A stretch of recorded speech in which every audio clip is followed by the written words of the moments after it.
You're getting one of those. Yes. Okay. I think All right. that's better. I got it for free from work. Oh, I'm trying to use it. No, she loves We ready? Ready? Office, you good? With it? This All right, let's please call to order the Select Board meeting for the town of Hanover, June 17th. So thank you all for coming, and thank you all who are listening at home. We begin with a public hearing to review and approve the proposed rate and fee schedule for fiscal year 2024-25. I believe that Ellen is going to lead us through, unless, Alex, do you have any introductory remarks? No? Okay. So before we do that, the public hearing, this will be the first actually of two hearings, so we will not actually be acting upon this rate and fee schedule this meeting. We will suspend this meeting until July 1st, and at the July 1st meeting, we will actually act upon this. So this will be a two-part play. This is the first part, but this will be the substantive part in which we can ask questions, follow up, for which we would anticipate answers on July 1st, and then a subsequent vote. So any questions on the process? No. Okay. All right. Ellen, your show. Sure. Thank you. So Ellen William, Director of Finance, and each year we go through the process of setting our rates and fees for the town for the fiscal year. And the process really is generated from each of the department heads evaluating the services that are provided, and we set the rates and fees according to their cost structure.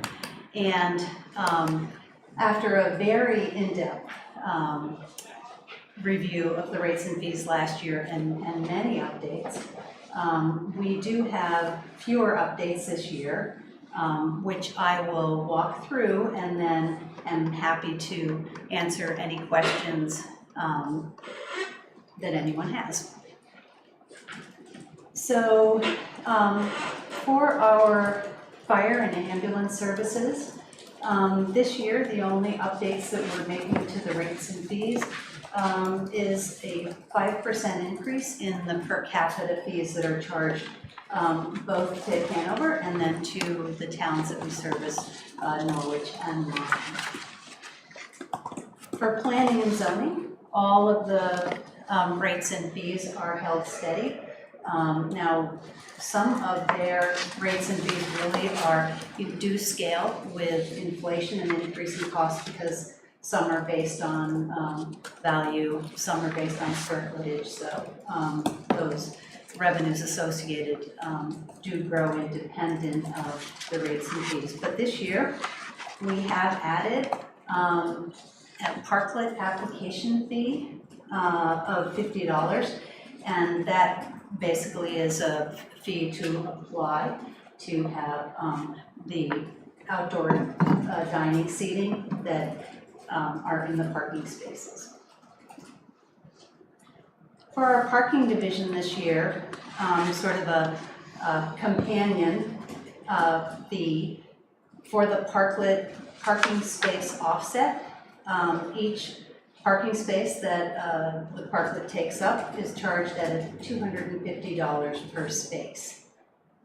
Another fee that was added by the parking division was a duplicate permit fee. Now, this doesn't mean that for one permit fee, two people can be parking. It simply allows some of the area businesses to have a duplicate permit with the same permit number. And it allows them to have employees coming and going and parking with the same permit. We made one update to the town parking garage short-term rates. Last year, the cumulative rate didn't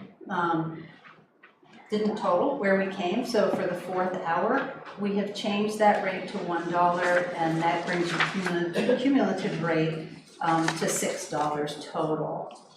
And then in addition, we have validation stickers for the parking garage, and that rate was increased to $1 from 75 cents. And those are sold in minimum sets of 96. For Parks and Recreation, last year the department sort of embarked on a 2-year phasing of a $5 increase for the athletic and lacrosse program fees. We had a $2 increase last year, and this year we have the additional $3. We do have the addition of an after-school CAST monthly program of a 1-day enrollment. That's $85 for the month, and the department added that because we did have demand for that option, I think particularly on Wednesdays. For the mini camps, the residential weekly fees increased $25 to $275. We have a play half-day program monthly fee that increased to $585 from $520. Really switching gears on the cemetery lots, non-residents increased by $150 to $2,200. We increased the cremation urn internment fee, and that during the weekday, that increased $50 to $300. And we've instituted a flat marker installation fee at $50. However, the service remains free for veterans. For the water and sewer rates, we have a proposed 2% across the board increase for water system charges, and a 5% across the board for wastewater or sewer charges. The changes in the water and sewer rates will increase the quarterly bill of an average household using 185 gallons per day from $295 to $313. There are a couple of other fees that were changed, and I did the calculations, but if we had any deep questions on these, we might have to call Pete in. But the water connection fee was increased from $315 to $346, and these really are based on a calculation of updated asset net book values, outstanding debt, and the accumulated capital reserves associated with the funds. There actually was a reduction in the sewer connection fee based on that calculation from $5.14 to $4.63. And this is quite technical, but the American Water Works Association recommended rates last year that we are phasing in over 8 years. Fiscal year 25 is year 2 of that process. And these are replacing meter-based charges, quarterly meter-based charges that were originally established in 1930. So we're taking 8 years to phase those in. So there's not a large impact in any one year. Okay, thank you for that overview. So I'd like to take select board questions first, and we'll open it up to the public. I just had, so to follow up on the water, the American Water Works, is that New Hampshire or federal recommendations? Just curious. I believe it's federal. Okay. Yes, yeah, it's federal, and actually I can look up and distribute, and we can post. Pete gave a pretty good context of it last year, but I would need to help it up. But it definitely is not New Hampshire based. Yeah, and though thinking through the water fees really made me start thinking about high water use people versus low water use, and how water is both a utility so that we can live, and also a bit of a luxury so that we can plant lavish things or fill swimming pools or an ornamental pond, which I'm guilty of. And as we're planning a more resilient future, that is taking into consideration that we may have many more droughts, that we may want to have maybe 2 tiers or 3 tiers for lower use and higher use, so that everybody gets a certain amount of water at a utility type of rate, and then after that it kicks up, just so that it's not usurious to use a base amount of water, which we all need, but that we are indeed paying for water that we're using maybe in excess of that. Did anyone else have anything on water? Because I have some other. I did. So, Ellen, in the water sewer rates, comment C, you talked about an increase of 6%. And I saw the water was up 2% and the sewer was up 5%. And then it looked like, but I guess there are also these base charges, is Correct. that? Okay, all right. And so it's the combination of all those pieces. I see. Okay. Okay. Yeah. Okay. More. Got it. And I think what's interesting is that as a single family user household, a lot of water saving measures have been done at the big users in terms of recycling. So as a single family user, our rates are higher than what they used to be because there's been water conservation, which is counterintuitive. But I mean, it's good that we're not using as much water, but as a result, our rates, we aren't being subsidized by the super big users, like Dartmouth and like the hospital. No, I don't think the hospital does the hospital use our water? No, just sewer. Just sewer, right? Yeah. Like restaurants and stuff who are bigger users. But if you look at, he was showing us that and I was like, oh, we want to encourage water conservation so we don't, like you said, use up our water supply. But on the other hand, the smaller users are paying more because our rates, we can only conserve so much, you know. So it's just interesting. Okay. I also had some questions about the parking. I know last year we kind of deferred a lot of that to this year, and I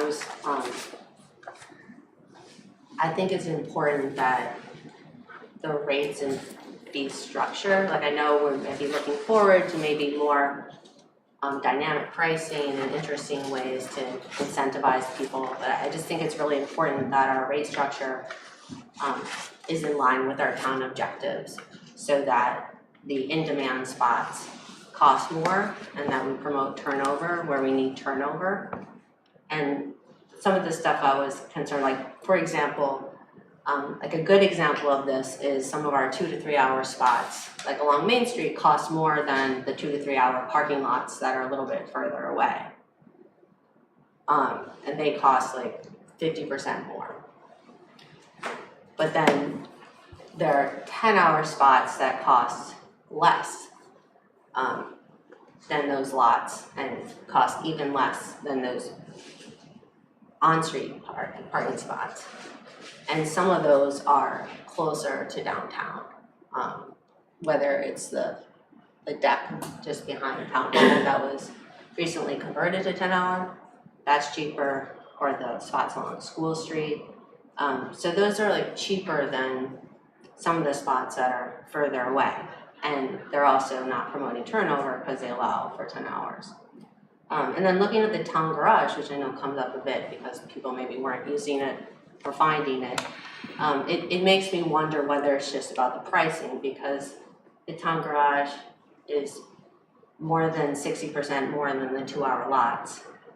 And like it's a lot more than the 10-hour lots. So it's like double and sometimes even triple. So like the town garage is like the most expensive place to park. So in the shorter duration parking, when you compare it to the Main Street and Lot 1, particularly when you take into account the fees associated with some of the mobile apps, it's quite a bit of parity. I do agree that you do get the divergence when you take a look at the 10-hour lots. And I know spent a good bit of time talking to the parking division, and, you know, one of the balances is trying to, you know, get the turnover in the 2 to 3 hour lots, and then encouraging those individuals who are going to be downtown for the full day, for 8 hours or 10 hours, to be in those longer term lots, and incentivizing them to do that. And we've got a couple small changes that are proposed that we will also talk about a little bit later too, though I'm happy to do that if it's helpful now. And I think part of the sort of medium-term recommendations is convening a group that can work with the parking division and have a select board representative and staff, and can do, I don't think we need to hire a consulting firm again, like we have data from the last time that we did the utilization study, but put a few people together and sort of talk a little bit more about this, you know, over a longer period of time, just kind of make sure that everybody's on the same page, but. Yeah, I didn't see any changes that address this, but I'm open to that, but, you know, even for like the 2 to 3 hour meters, our high demand one on Main Street, they cost like $3 for 2 hours, but to spend 2 hours in the town garage, it costs $3.50. You know, if we want to park for 3 hours at the 2 to 3 hour meters, this is a street, but they're supposed to be like our most in-demand spots that we want turnover for. It costs $4.50 to park for 3 hours, and it costs $5 in the garage. And then if we want to park for 4 hours, we're talking about it's $3 on the street and $6 in the garage. Or if you want to park for 8 hours, it's $6 on the street and $20 in the garage. So Although like it really starts getting kind of crazy. Technically, And the on-street parking is 2 to 3 hours, so they should. We have 10-hour parking. We have 10-hour parking in this deck, and we have 10-hour parking on School Street, and we have 10-hour parking on Lebanon Street.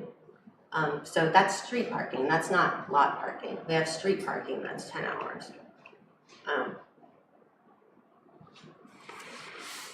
So I mean, I don't find I find like if we want to incentivize people to go to the garage, and to have, you know, Carrie mentioned that there weren't very many spots right now, maybe because it's free after 5 p.m. back here. So that's why it's not free. I mean, that's why it's full, right? It's free after 5 p.m. And so you're not gonna find spots very easily. That's one of, and that was the other, the 15-minute, we didn't get to that, that's later. But a free spot makes, it's harder to enforce because you'd have to chalk the car and then check it again. You have to check a spot twice, unless you're using some sort of technology or some other way. Like, and it also, I mean, there's lots of studies that show you have 15-minute free parking, people overstay quite frequently, like 7 times a day, and they'll be overstaying, and that's like the opposite of what we want. And when people have 15-minute free parking, they're often like, oh, people are overstaying, we should make it 30-minute free parking so they can get everything done. You know, there's it's hard to incentivize people to turn over their spots if it's both free and cheaper than the longer spots. So sounds like some of that would be good for the committee. Any specific relative to the proposed rates and fees? Yeah, I think that the street parking should be more expensive than the town garage. So that's one. I think the convenient lots that are adjacent to high demand spaces should be more expensive than the town garage. So yes, those are my recommendations. Okay. Does that make sense? The other one that really jumped out. It may make sense. I don't know what the right answer is, and I know it's complicated. So I'm not. Are you? Why don't we take a little bit more input, and then we talk about maybe next steps and questions. The other one that struck me as like low, because it's a significant access issue. I know we talked about this a little bit at the last meeting. Was like the fine for parking on the sidewalk is $30, and I know it's much more expensive to have a fine to park in a handicapped spot. But often when people are parking on the sidewalk, that's basically creating an impediment, like at a random place at a random time that could affect anyone in Hanover. And then that damage is also quite lasting. and we've had a bunch of conversations about it's difficult to repair the sidewalks because it takes money. And when people are parking on the sidewalk, the town does actually incur, a bit more cost because it breaks the sidewalks. So that seemed low to me at $30. It didn't seem to be a big deterrent or big fine. It didn't seem to equate to the cost to somebody who suddenly can't get through, or to the long-term cost to our sidewalks. And you really see it where we have like a grass protected strip protecting our sidewalks where people don't tend to park on the sidewalks, and those sidewalks will last. And the ones that aren't protected, parked on, those are quite crumbly. Okay. Yeah. Thank you. Other select board member input? Okay, I do want to open it up to members of the public who might have comments or questions on this topic. Okay, I see several. Let's start in the front. Dina? And if you could introduce yourself, come up and introduce yourself, please. My name is Dina Romero and I live in Hanover, and it's nice to finally put a name and a face together, Ellen.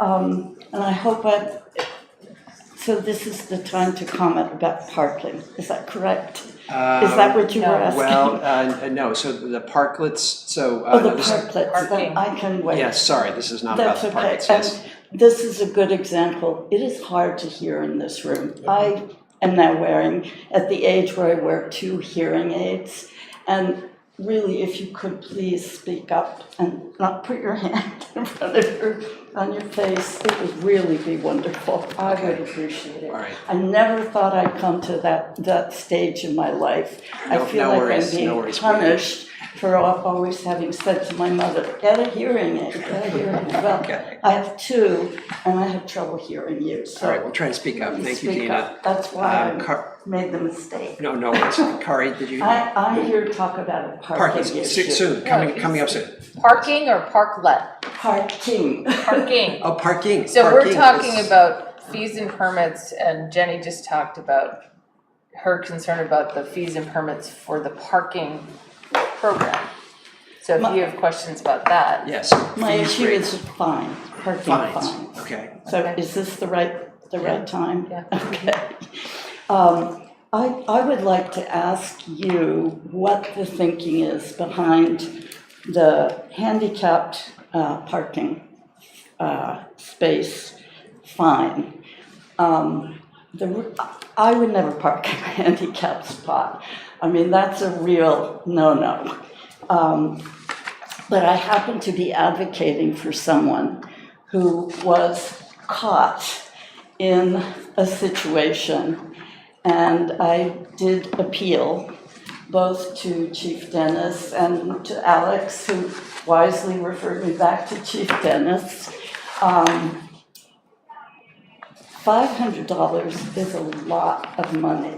I know we're Hanover, but I need to keep reminding you that not everybody can pull out $500. I mean, yes, it is wrong to park in a handicapped spot, but $500 is a lot.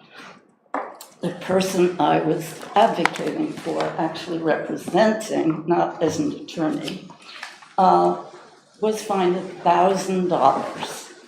And she was ill and caught in a situation, caught by how the town calendar worked, caught by her own illness, and caught by the fact that she was deceased and I was the executor, and was told, well, we're not going to worry about money for the heirs. So $1,000 is a lot of money, and usually this town is very forgiving and understanding and bending. So my question is, what is your thinking behind $500 and the $1,000? Is it, I mean, if it's to get people not to park there, I don't know if there's signs on the sign that says you don't pay your ticket within 14 days, you're in big trouble. It's going to cost you $1,000. Well, it does say it on the ticket. But does it say it on the actual, No, right? And, but you have a ticket and that's It's- your responsibility, right? but this So- was a person in a unique and not great situation. So, yes, I know it says it on the ticket, but what is the purpose? Is this to punish? Because Yep. at that point, you know, is that necessary? Do we need to do it as a punishment? Do we need to have $1,000? It's really important to have access, and we have access by providing those handicap spots. Absolutely. And that's often why we have access, is because there's a high fine. Yeah. And I think we have a number of ways to petition. I For used them. um, It didn't work. But I don't, yeah, this is really important, and we hear about how we need more access often and more handicap spots. And it's very important that they are available to people who otherwise don't have access. Like Absolutely. the same way we need to keep our sidewalks, you know, somewhat clear so that people have access. And I think, when I worked for the town, we had a disability accessibility advisory committee, and I was on that committee. So I'm well aware of the importance of parking spaces for persons with disabilities. No question, but how punishing do we want to be? I'm not sure. I mean, if you really feel you have to start with $500, okay, but do you need to go up to 1,000? I mean, what besides the money, what do you gain from that? but to be clear, the 1,000 was on not having paid in the first 14 days, is that correct? I'm sorry, could you? It went to 1,000 because the fine wasn't paid within 2 weeks, is that right? Correct, and Yeah. the person was not in a position to pay the fine. Got it. Okay. Well, so I don't know all the petition procedure, but We'll take that in under advisement. yeah, we can take maybe a look at the petition procedure. I mean, the deterrent value has to be pretty high. I mean, we have people who come up and think nothing of, gosh, the fine for parking all day, and it's how much is it if you park in a not a handicapped, just a regular spot, spend the day. $20. People, coming from big cities, like, I'll just pay the fine. So you have to have it sufficiently high to deter that kind of thinking. So I would agree. I think 500 is quite high. Yes. But from there, jacking up to 1,000, I understood. question that. Okay, thank you, Dina. And Thank you for we will look at the listening. petition process. Thank you. Thank you. Kari.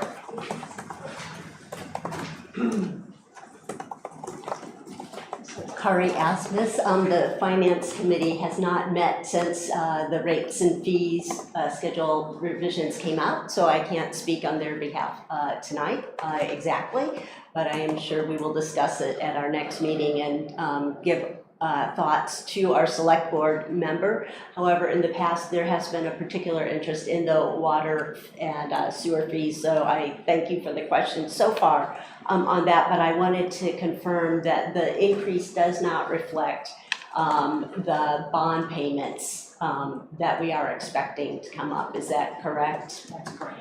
And is there any of the current rates that are sort of keeping a leveling so that that will not be such a spike when those fees do come online, or when that expense comes online? So it was not part of the calculations for this year, but Kari, definitely, I spoke to Pete and Christina about that and about doing that planning and taking a look at, as we do future rates, because you're absolutely right, that'll be very important. Okay, All right, and then I guess I should say these next comments because we haven't discussed them so much, or really me as an individual. So the commentary should only be ascribed to me. But when I was looking at the page number 15, where I saw the parking space offset fee, that is an error, isn't it? It should be $250, not $55, so we're not decreasing it, which is good. And I just wanted to say that I do remember, that 250 was the original fee that was set when you first adopted that ordinance, and you didn't know how popular they would be, and there would be startup costs, and we were still really on the cusp of COVID, so I think that influenced that fee. But I do say, if you look at it now, it's basically that assumption that it's offsetting lost revenues. That would be the case if each spot were only full or had somebody parked there for 1 hour and 4 minutes every day. So basically, that $250 allows for an 87% vacancy rate, which I think really needs to be reconsidered. I understand that, people pay the fee once a year, and so we've pretty much collected what we're going to collect for fiscal year 25, but to the extent that, when next May rolls around, I really think the 250 does not offset the lost revenues, and that is what the ordinance says it should do. So Doesn't that assume, though, that they aren't coming at all? So if somebody goes and parks in the garage instead of parking in front of the restaurant, they're still paying. And as we heard, they're actually paying more. The ordinance doesn't call for having offsets because people go and park someplace else. It's a public space that we got revenue from previously that also then reflects a loss of fines for violations, etc. I guess that, overall, I also wanted to point out that the fees, you all have this, the select board adopted the undesignated fund balance policy. And when it comes to things like the parking fund, it says, in no instance will the targeted undesignated fund balance for any fund be less than 5% as calculated above. The annual rates and fees public hearing will reflect any fee increases or decreases necessary to achieve the targeted undesignated fund balance. Because this fund has had a deficit, it has had a zero undesignated fund balance when the policy says that it should be 5%. We saw that at the end of the last fiscal year that deficit was down to about $100,000. I'm guessing that it may be erased at the end of fiscal year 24 based on the January 31st information that we got, which means that we're at the place where we really can start thinking about an undesignated fund balance for this fund. And I just want to point out that the undesignated fund balance has been one of the tools that the select board and administration has used to supplement the capital reserve funds when there has been an expensive fix that has been needed, and that they've been able to draw on that because they've judiciously, when there is a surplus, some years are good, some years are not so good, but if you have a greater than 5% undesignated fund balance, that's an additional rainy day fund. And it has meant that, the parking district rates haven't needed to be used since 2003. So for over 20 years, we've not needed to go to the taxpayers. And I just really wanted to point out that, that your policy says that fees should reflect enough revenue to have a reasonable undesignated fund balance. We haven't had that. And, personally, I think there should be an overall rate structure that sets up the fund for success. As our town manager said a number of times last year during the budget process. And I truly doubt that was taken into account, but just to go back to my original comment about the $250, it's, looking at the big picture, how much is coming in, and then you have to look at, each rate and each fee and, what's fair and what's not fair, and you get into many of the comments that were already made. But again, the key thing is to set up the fund for success, and that includes having an undesignated fund balance, and your policy says that rates and fees should be incorporated in that goal. Okay, thank you, Kari. Diane, did you want to comment? Please come up and if you Is could it give your. okay to talk about that parklet fee now or The later? park, that's coming up. Oh. Yes, okay, well, No, the fee, Yeah, this the is fee, the yeah, rates that's right, and, yeah, okay, yes, we're yes, doing yeah. the public hearing for For all fees. rates and fees. Okay. yes, yes. Diane Buskey, resident of Hanover, and I'm just curious, it doesn't matter where the $250 came from for each parking space. And just for my clarification, I believe there are 16 spaces that are used for these parklets at, so I did the math, I went around and I saw that you charge $1.50 per hour. Up to 9 to 5 is 8 hours. So if you'll indulge me here, piggybacking on what Kari said. So you get $1.50 per hour, 8 hours a day is $12 per day, 8 hours, yeah. So 12 times the 6 days a week is $72 per week. The season, as I understand it in the ordinance, runs from May 1st to October 31st, which is a little over 26 weeks. And 7 days a week or 5 days a week? She said 6 days a Oh, week. 6 days, sorry, I didn't hear. You get Sundays off, apparently. Yeah, Sundays Yep. off. So $72 per week times 26 weeks is $1,872 per season, per space, and the town is receiving $250 per season, per space. So I guess I realized that this was adopted during the pandemic. It was wonderful having people outside during the pandemic, but I agree, I think that the people that are benefiting from this, the restaurants in town, are increasing their revenue by the number of seats that are outside, and I agree that it should be looked at a little finer than $250. Okay, thank you, Diane. Thanks, Ben. Other comments from the public? Please come up and identify yourself.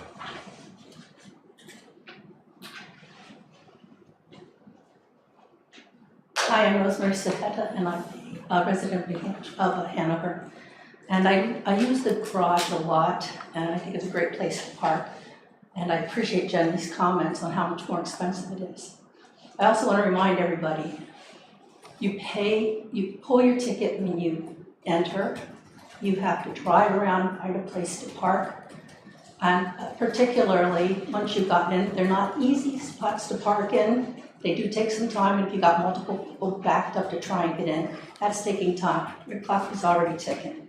And then, depending upon if we're just saying something like if you're going to go to the bookstore with your kids, you're going to put them in your stroller, you're going to hike over there with them, or you want to take your turntable over to Michael's, you got to slough it all over there. You got to get your kids together and get wherever you're going to go. If I park in the back lot, I've already packed up my kids, I've gotten everything, and before I walk away from my car, I go put my card in the machine. So I potentially spent, could be half an hour, it could be an hour before I even gotten everybody's my location. And likewise, you're doing the same thing backwards. You pay the ticket when you get out, your time is still ticking, you gotta get your kids back in the car, everything else. And I appreciate Jenny's comments about you've already spent more money, but you potentially have often also spent 2 hours just getting to that spot or carrying your turntable or whatever else you get the kids parked up. So I just wanted to add that not only is it more money, it's a lot more time. And if you start adding more cars in there, which we certainly hope we can do, now you got people driving around trying to park, back up. Your ticket, your clock, your time starts ticking long before any of the parking spots. Thank you. Okay, thank you, Rosemary. John, did you? No? Okay, all right. Any other comments from the public? Yes. Chris, if you could identify yourself. Sure. My name is Chris McEwen. I've worked for the town of Hanover for 31 years in the parking division. And I just want to speak about some comments that were made on the June 3rd meeting about rates and fees. I don't think they were correct, and I just wanted to speak on those. And Chris, did you? Okay, all right, go ahead. Yeah. They were saying our practices were to pad our income and our budget and act like a self-licking ice cream cone. And that statement is just not true. We bring forward rates and fees and they're actually approved by you guys. So unless you guys are doing that too, that wouldn't happen. And the fact that nobody really stuck up for the parking division and said, hey, these guys are not unequivocally doing this 100%, I take that back. Ellen spoke and Selectman McCum spoke, stating there's nothing free about parking, which is 100% true. But nobody came out and said unequivocally 100% the parking is not changing rates and fees to pad their own pocket or their own budget. That's simply just not the case. I mean, parking is the most thankless job we have in town, really, honestly, other than maybe the tax collector. But no one likes paying for parking. We're hearing that here tonight. And more so, nobody enjoys getting a parking ticket. So when you compound that kind of atmosphere with an unhappy person with a negative comment about parking not even fact-based, I think you make the problem worse. It makes our job harder, and it lowers morale within our division to have the people that we're working for say a comment like that. But I will say the person that said the comment personally came to me and apologized, and I really appreciated that. My fear with this whole thing was if I didn't come and bring it to Alex's attention and Chief Dennis's attention, that it wasn't going to be heard. It was going to be swept under the carpet and business as usual. We said a bad comment, put a bad taste in people's mouth, move on. And I worked in this town for 31 years, worked hard for this town. And we've got a great group of people in parking, and we all work very hard for this town. And we're very fair. I mean, it's a hard environment to work on. So with that being said, I wanted to set the public straight and tell them they've been misinformed, that the parking just doesn't do that. The parking division. There's a lot of people involved in rates and fees. It's not just myself, it's myself, the chief of police, his administrative assistant, Ellen, Alex. So there's a lot of people that have input there. So I just basically came here to tell the public that I support the parking division and I support our employees, and we didn't feel so much here at that last meeting. So, thank you, Chris. What I'll say is, I think you heard it in the personal apology, which was offered, but I will state it again, that we very much appreciate the value of all the employees, including the parking division. Parking is a huge issue for this town, as you know, and you guys are part of the solution. So we appreciate all that you do. And so I know you think it's a thankless job, but thank you. So there are some other thankless jobs in this town too. So you're not the only division. So yeah. So, Mr. Chairman, if I may. Yes. So during the last select board meeting, I made that comment that displayed my ignorance for the process for determining parking rates. I heard you're upset, and I'd like to publicly apologize to you, to the parking division, anybody else who felt like my comments were offensive or were attacking you or anybody else. I realize that it's a thankless job. I absolutely know what it is. I appreciate your service. It's important. And as a newly elected member of this town government, again, coming from 6 years of running a business in the town, I I just didn't know. And I was asking the question because I was unsure of this process. And we've heard a little bit about this committee, this Parking and Transportation Committee, which hasn't existed for some time. And that's why I was asking the question. Just to clarify my position and give a little bit of background, as I said, business owner in town, I calculated how much we spent last year on parking. It was $10,000, just shy of $10,000. So that was garage license fees, mostly employee parking reimbursements, other parking related expenses, mostly my wife's parking tickets. But we're a family owned business, 10 grand's a big nut. And I'm not backed by private equity or anything like that. It's me and my wife. So that's, sending our kids to camp or college savings, things like that. I regularly hear from customers how they don't want to come to Hanover because it's too expensive or they can't find a spot or whatever. And so that was where that was coming from. Again, this is my third meeting.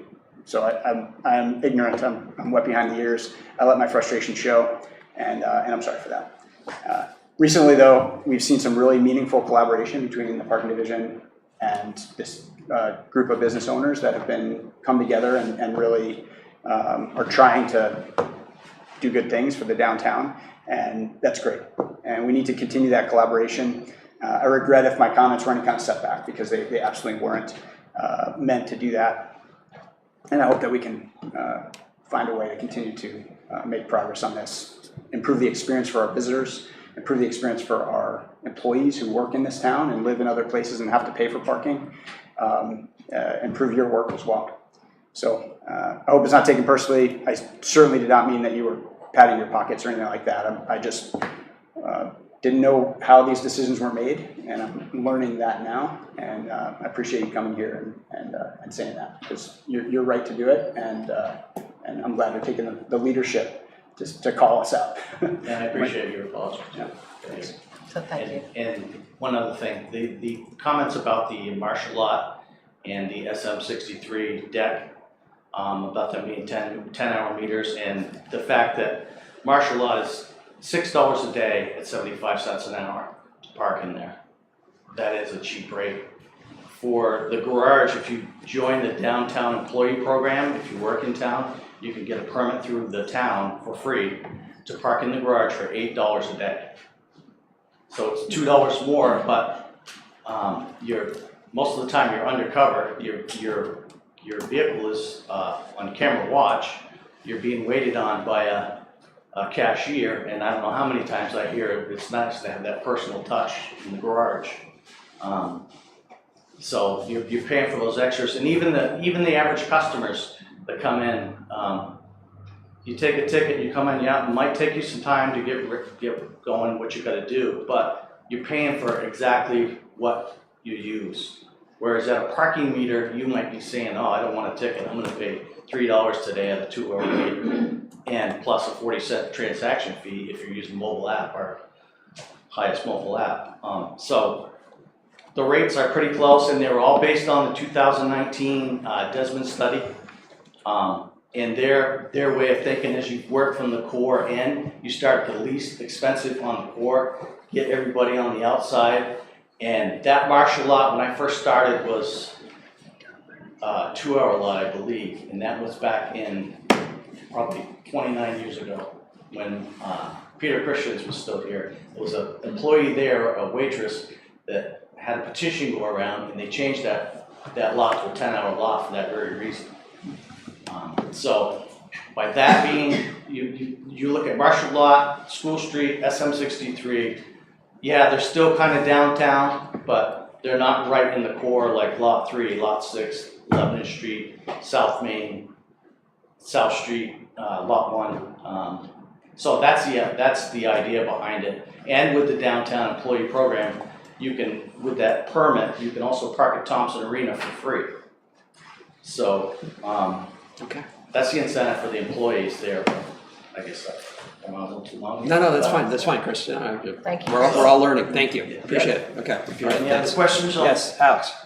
Yeah, I just wanted to also, Chris, thank you, and then we obviously spoke privately as well, and wanted to, and I apologize then that you didn't feel supported in the meeting, and we'll do that again here. And Jared, just appreciate your comments, and Carrie as well. I think what's clear is we have exceptional expertise on our staff, and I've mentioned it a few times in some of our select board meetings over the last 6 months or so, as Chris and the rest of the folks in the parking division have been sort of engaged more in some of the conversations about this. It's just a lot of good ideas that we started tossing around. Some of them are going to take a while, some of them might not be doable. The RSAs in New Hampshire are not always the most flexible or accommodating, but there's a lot of really good ideas that have come out from our conversations, and just wanted to make sure that to add to the appreciation of the expertise that you and the rest of the department bring to the table. I think we sort of see the intersection between the sort of policy side of it and the sort of technical administration and expertise side of it, and hopefully we can put all that together and come up with some good ideas. And I would hope that the committee that we've discussed on this and a couple other issues are going to help with that. But just wanted to make sure we've got obviously a lot of parking stuff on the agenda tonight, so maybe stick around in case we have some more questions, but obviously feel free not to.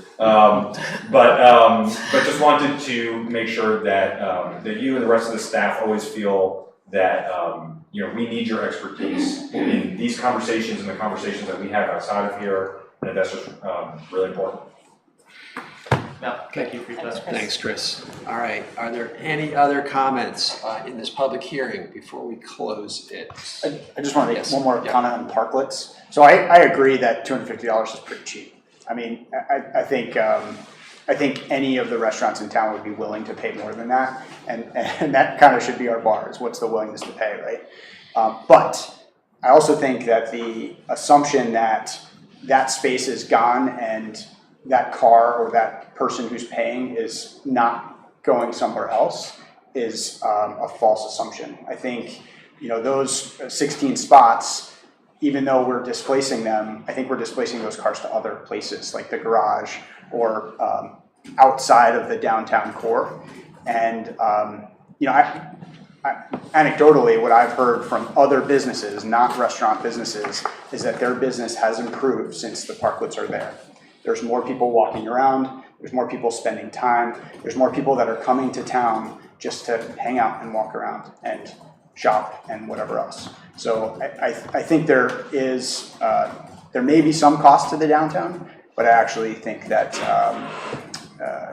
it benefits far more than just the restaurants in the town. I think it benefits the entire street and the entire downtown. And sure, should we increase that price? Maybe. Something for the Parking and Transportation Committee to discuss. But I think it is misleading to say that those spaces disappear, because I think we're just having cars parked in other places. Okay. Thank you, Jared. Any other comments, questions? All right, then I think Ellen, you've got lots of feedback here. I think one of the things that strikes me is the law of unintended consequences. You do something here, I think it's parking is complicated, and I think having a group focused on it can maybe provide some good answers to us. Okay. All right.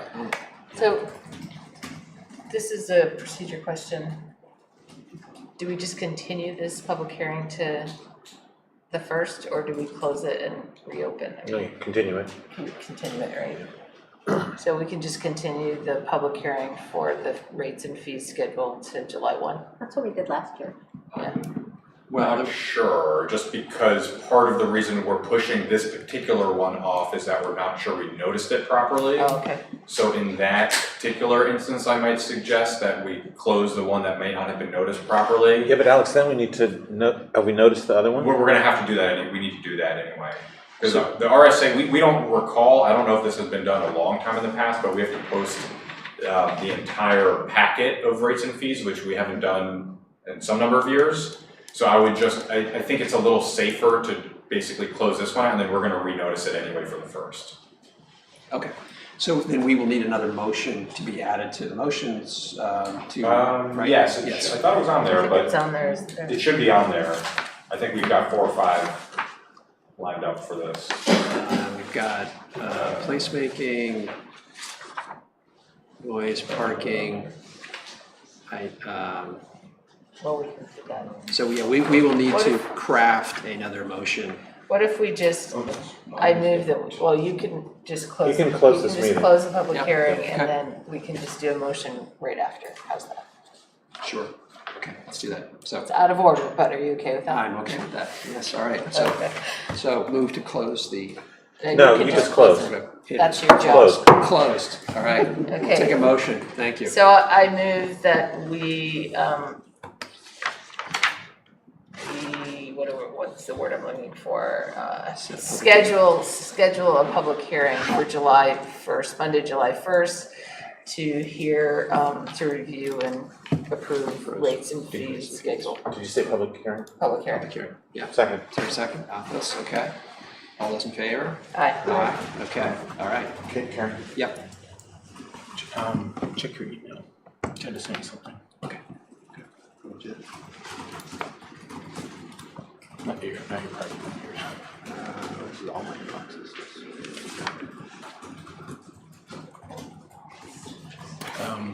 Good, can you go to the town one? Yeah, let's go down.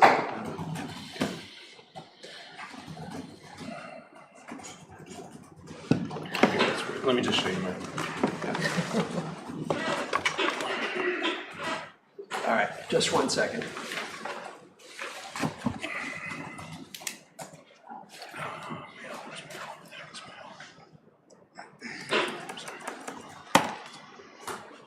Not used to having such a big crowd, Jerry. What's that? It's a big crowd out there. It It's is. not usually that big. It's like a planning board. I know. Sent. No, sent.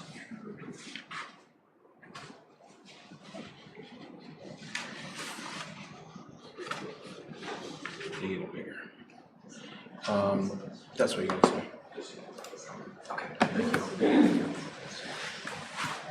Okay. All right, so we are now moving on. First is agenda review. Are there any members of the select board who wish to change any, the review, the order of the agenda? Seeing none, let's move to public comment. This is the period of the agenda when the public is welcome to address the select board. We asked that these are for comments that are not otherwise on the agenda. We ask that individuals restrict their comments to 5 minutes. Questions should be directed to the chair of the select board. And the chair will decide whether to answer questions or take comments under advisement. Okay, thank you very much. Thank you. So are there any members of the public who wish to address the select board?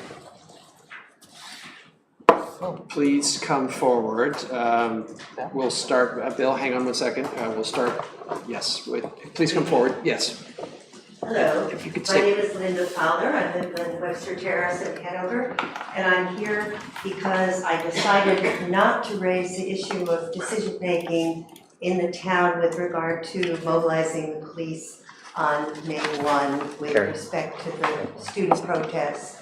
It looked like there was a full agenda, and the concerns that I had are really not pointing the finger at what was decided, who did it, whether it was a bad decision or not, but something was really bothering me about the process. It seemed to me that we didn't have one.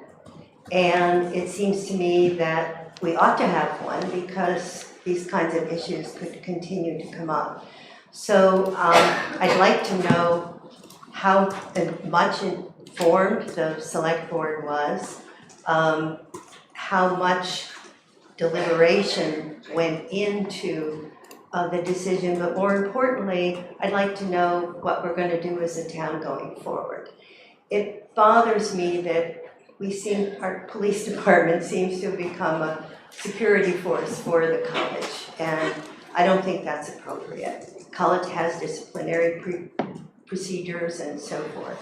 So this is really the beginning of a conversation that I think we as a town should have, because I know a lot of people, whether they agree with the president's decision or not decision to call the police in, a lot of people felt that there wasn't proper weight given to turning our town into an armed camp for several hours, so the center of our town. So I'd like to know, do you have an agenda planned where you're going to develop protocols to deal with these kinds of situations going forward? So Linda, thank you for your comment and your concerns, which are shared by others.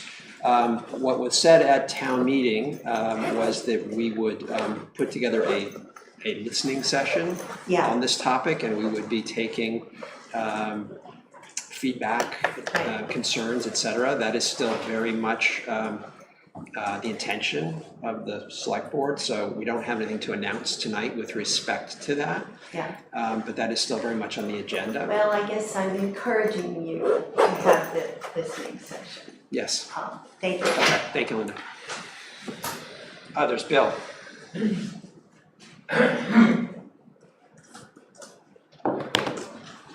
Yes, Bill Brown, Hanover resident, probably duplicative of what Linda was saying, but I did also want to know, since I came here the last time, and they said that there was a listening session that was going to happen.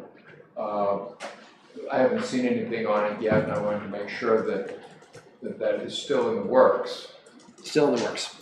Okay? Yes. And also, at the time I had brought up the idea that one of the ways that one manages something like this is with using an incident command system, which is run by the town and then brings together all of the other agencies, departments in the town, other outside agencies, and interested parties such as DHMC as well as Dartmouth College. Any movement or thoughts on that in the last month?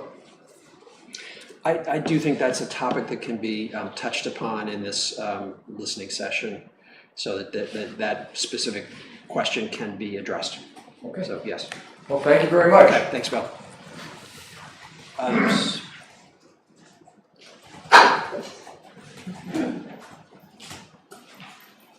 Hello, Chico Eastridge, White River Junction.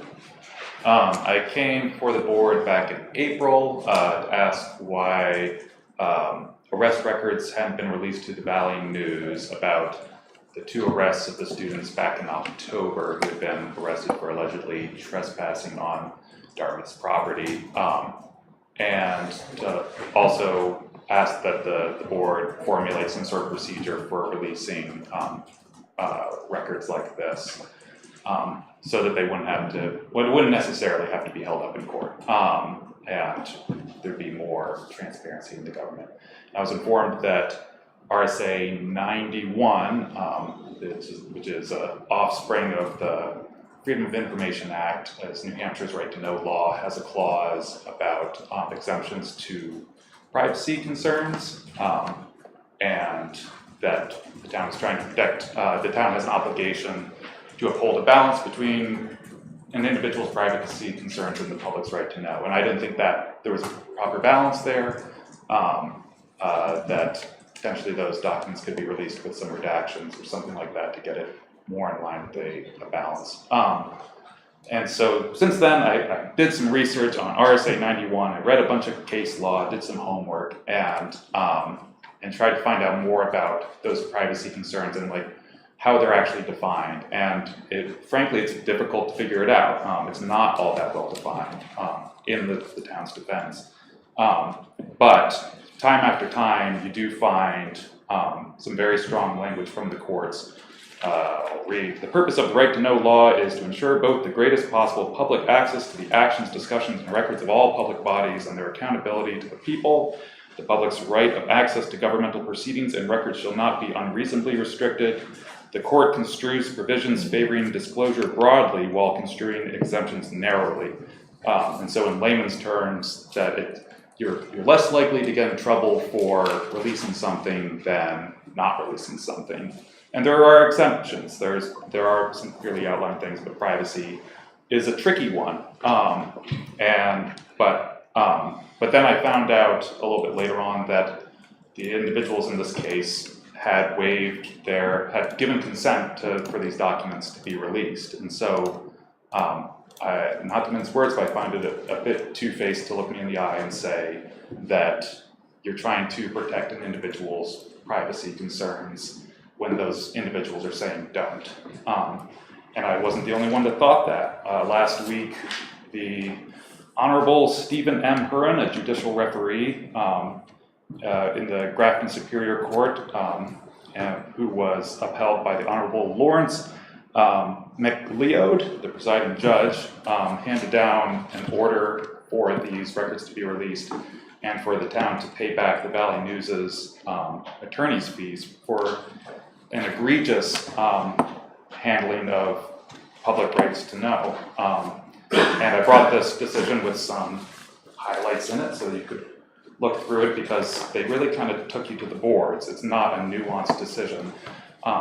So I would highly suggest that the board take up some procedures to try and define what these privacy concerns could be, whether it's you release redacted materials with personal information redacted. Maybe you decide that's name, marital status, sex, race, whatever you decide, and try to release a document like that. And it will probably be fought in court at some point, whether it's releasing too much information or not releasing enough. But I think you would have a much, much stronger case. And you potentially could get the public to the documents that they want, and maybe not have to pay people's attorney's fees. Thank you for your time. Could I give this to somebody? Because I think it's an important document to read. Thank you, Chico. Okay. Any other public comment? David.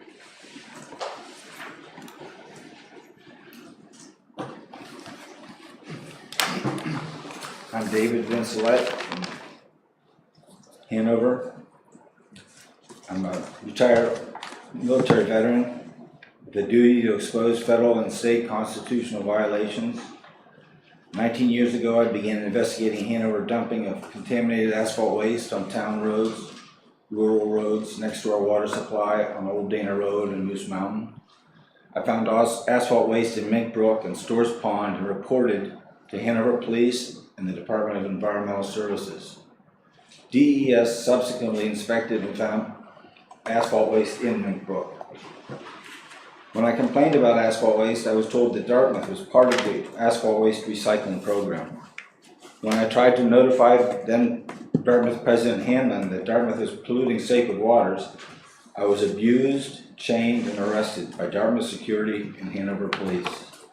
Dartmouth silently left the asphalt waste recycling program a few years ago, and Hanover has evidently stopped dumping, but neither has apologized for years of polluting. For the last 2 years, I have tried to get the new town manager to look into town misdeeds, but he has refused to put polluting people and violating civil rights on the agenda. Under the New Hampshire Constitution, town officers are subject to oversight by the people, and the select board is supposed to be responsive. My questions to town officers have been ignored and unanswered for 19 years. It's time for department heads to answer questions the people have the right to know. I've asked Athos Rasius. He asked me to meet with him and the new town manager by phone. They called me up one day and spoke to me for about 5 minutes, and for some reason they were busy, they had to do something else. They said that we would talk again a month later, but a month came and went. Athos called me and said he didn't have time to talk to me at that time. So it seems like an awful long time not to answer questions and to go to such extremes to avoid them. Athos has been in the town government for 18 years, almost the entire time I've been trying to get help. And yet, he's never been to my house, allowed me to be held for 2 years without sufficient food or water or electricity.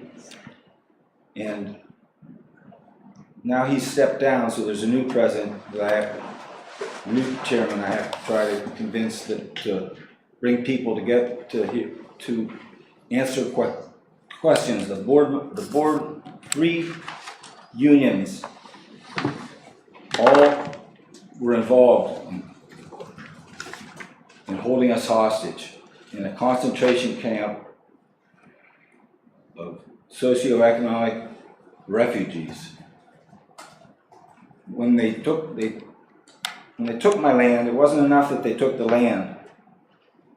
When you lose land through tax sale or tax deed lien, you have 3 years to recoup the property by paying the back taxes. But in every case, Hanover, as soon as they had my property, they bulldozed the buildings. They bulldozed a total of 7 buildings off of my property. Some of them were rental income that I depended upon while I was waiting for my military pay to be authorized. I waited for 16 years to have my injuries acknowledged by the federal government. And during that time, Hanover took almost all of my property. And when I finally got the money from the military, it was too late. And all my buildings were torn down. And nobody still is willing to talk or have people answer questions about just how many crimes have been committed by this town. There's 13 town officers who knew we were being abused and who did nothing to help us. It's time for answers. People have a right to know. Mr. Chair, can I? Yes. David? Our last meeting was insufficient, and I still do want to, I'm going to try and get together with you. I don't have a time for that. I have a lot of notes for myself from our meeting on May 16th, which was probably about a half hour in length, and I haven't been able to run those questions down. These are my own questions to myself that I want to answer. Thanks, David. Thank you. Turn now to the town manager's report. Oh, I'm sorry. Yes, sorry. Just Yes. for Diane Buskey again, only this time talking about Allen Street closure. Can We are going to be talking about the ordinances. Is it about the ordinances pertaining? No, it's just my concerns. Okay. Public. Well, No, doesn't matter. I can wait. do you mind waiting? Yeah, because we're going to talk some more about Allen Street, so I'm sure, imagine you probably want to stay for that. Alex, your report. Sure. Okay, so I'll start with the kind of upcoming events and dates. And so, of course, the big one is the Allen Street Placemaking pilot, which we're very excited about this summer. And so that is starting on June 26th. And if you'd like to join us for the beginning of that, that is at 4:30 p.m. on the 26th on Allen Street. Parks and Rec will be hosting an ice cream social. If only that were this Wednesday, that would be perfect. Except that probably there would be a milkshake social, yeah. And so shortly in the next day or two, there will be a page on our website with a whole bunch of information, including a calendar of events, a map, a business directory, and all sorts of link to surveys and all sorts of things like that. So we're obviously very excited about the pilot. We're tracking a lot of sort of impacts. We've had dozens of conversations with business owners and other stakeholders over the last couple of months, trying to fine tune things, and we're looking forward to what should be a pretty fun summer of different activities and bringing people to the downtown and giving people an opportunity to kind of hang out and giving the town an opportunity to understand what happens when we close 2 blocks of a street.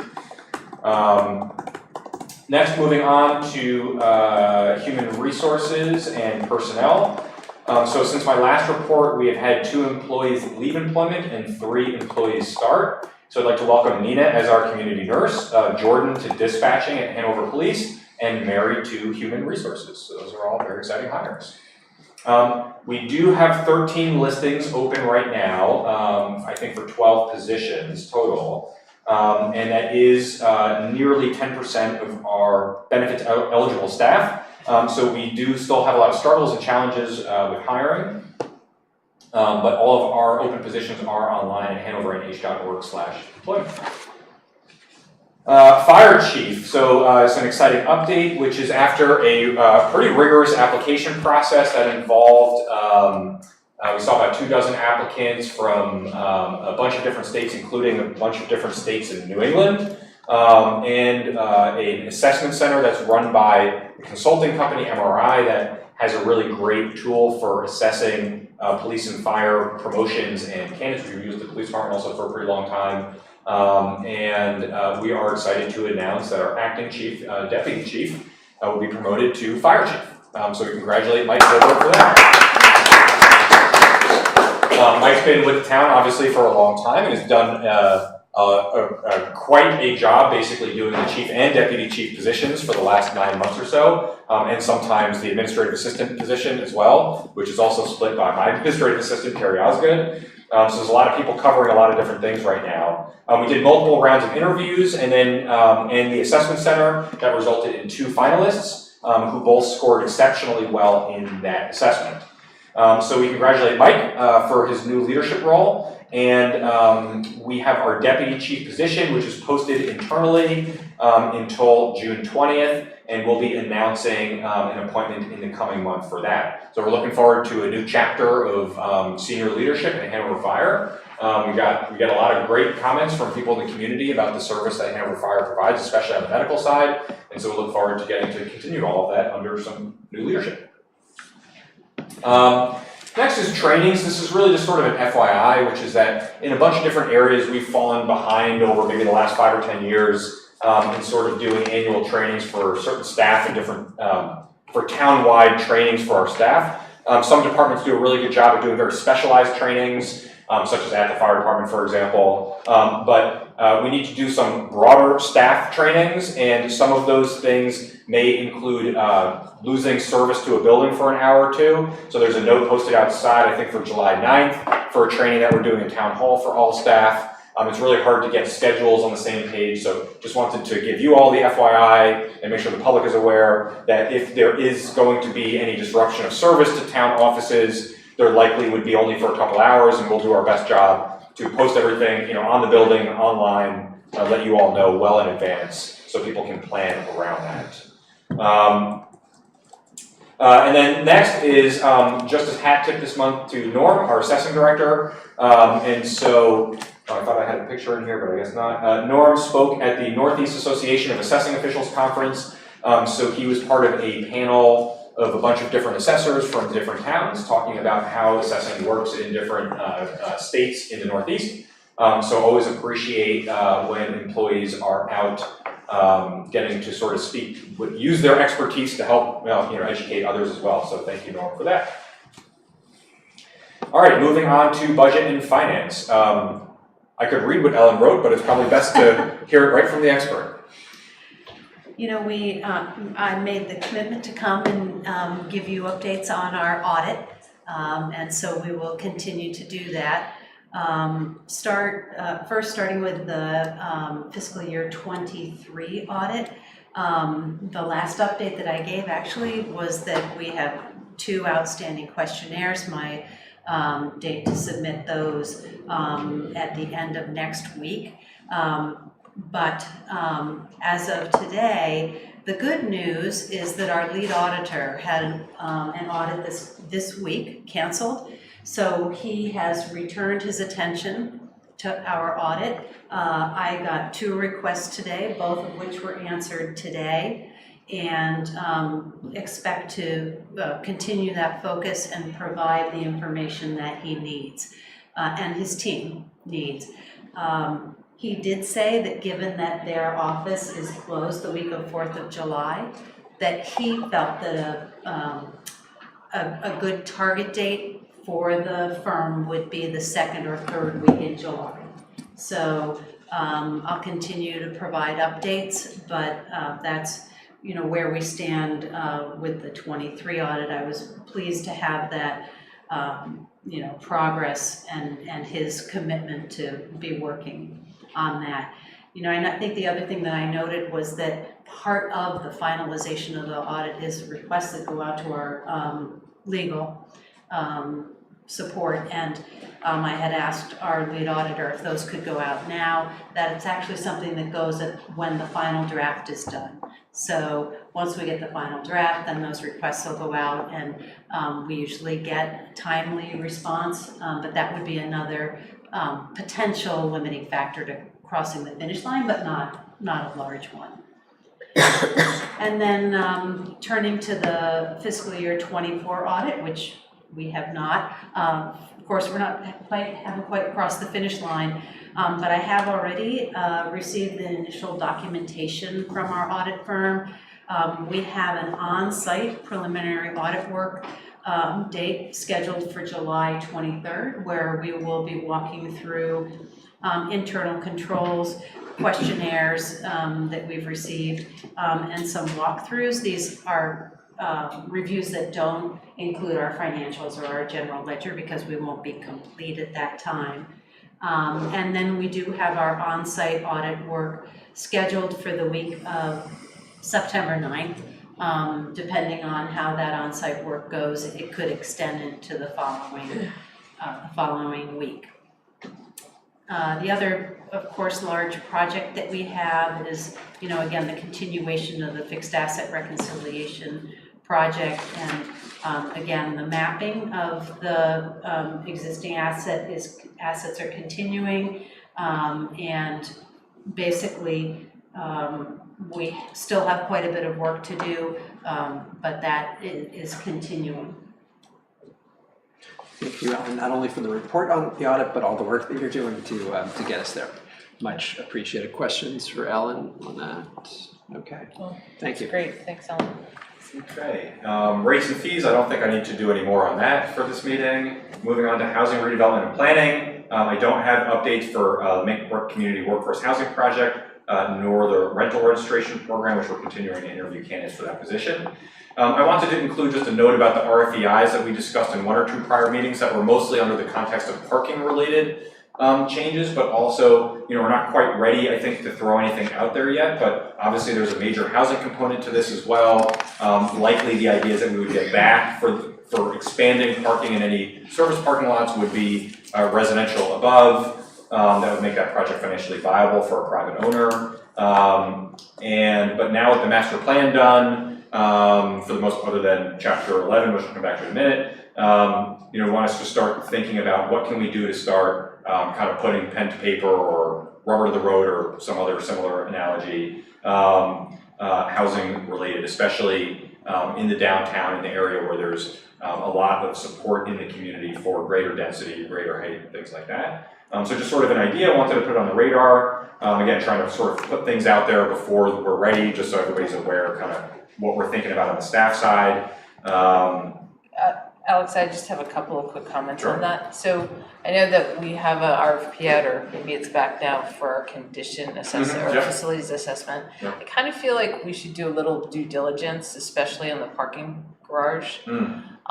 Because if I were a developer wanting to do something there, I'd want to know if there are any encumbrances, like who owns the parking garage, and if there are any other people who have rights to it, and like the condition of it. And I'm just thinking that it feels like that some due diligence should happen, and I think martial law was the other one, before we kind of get people's hopes up.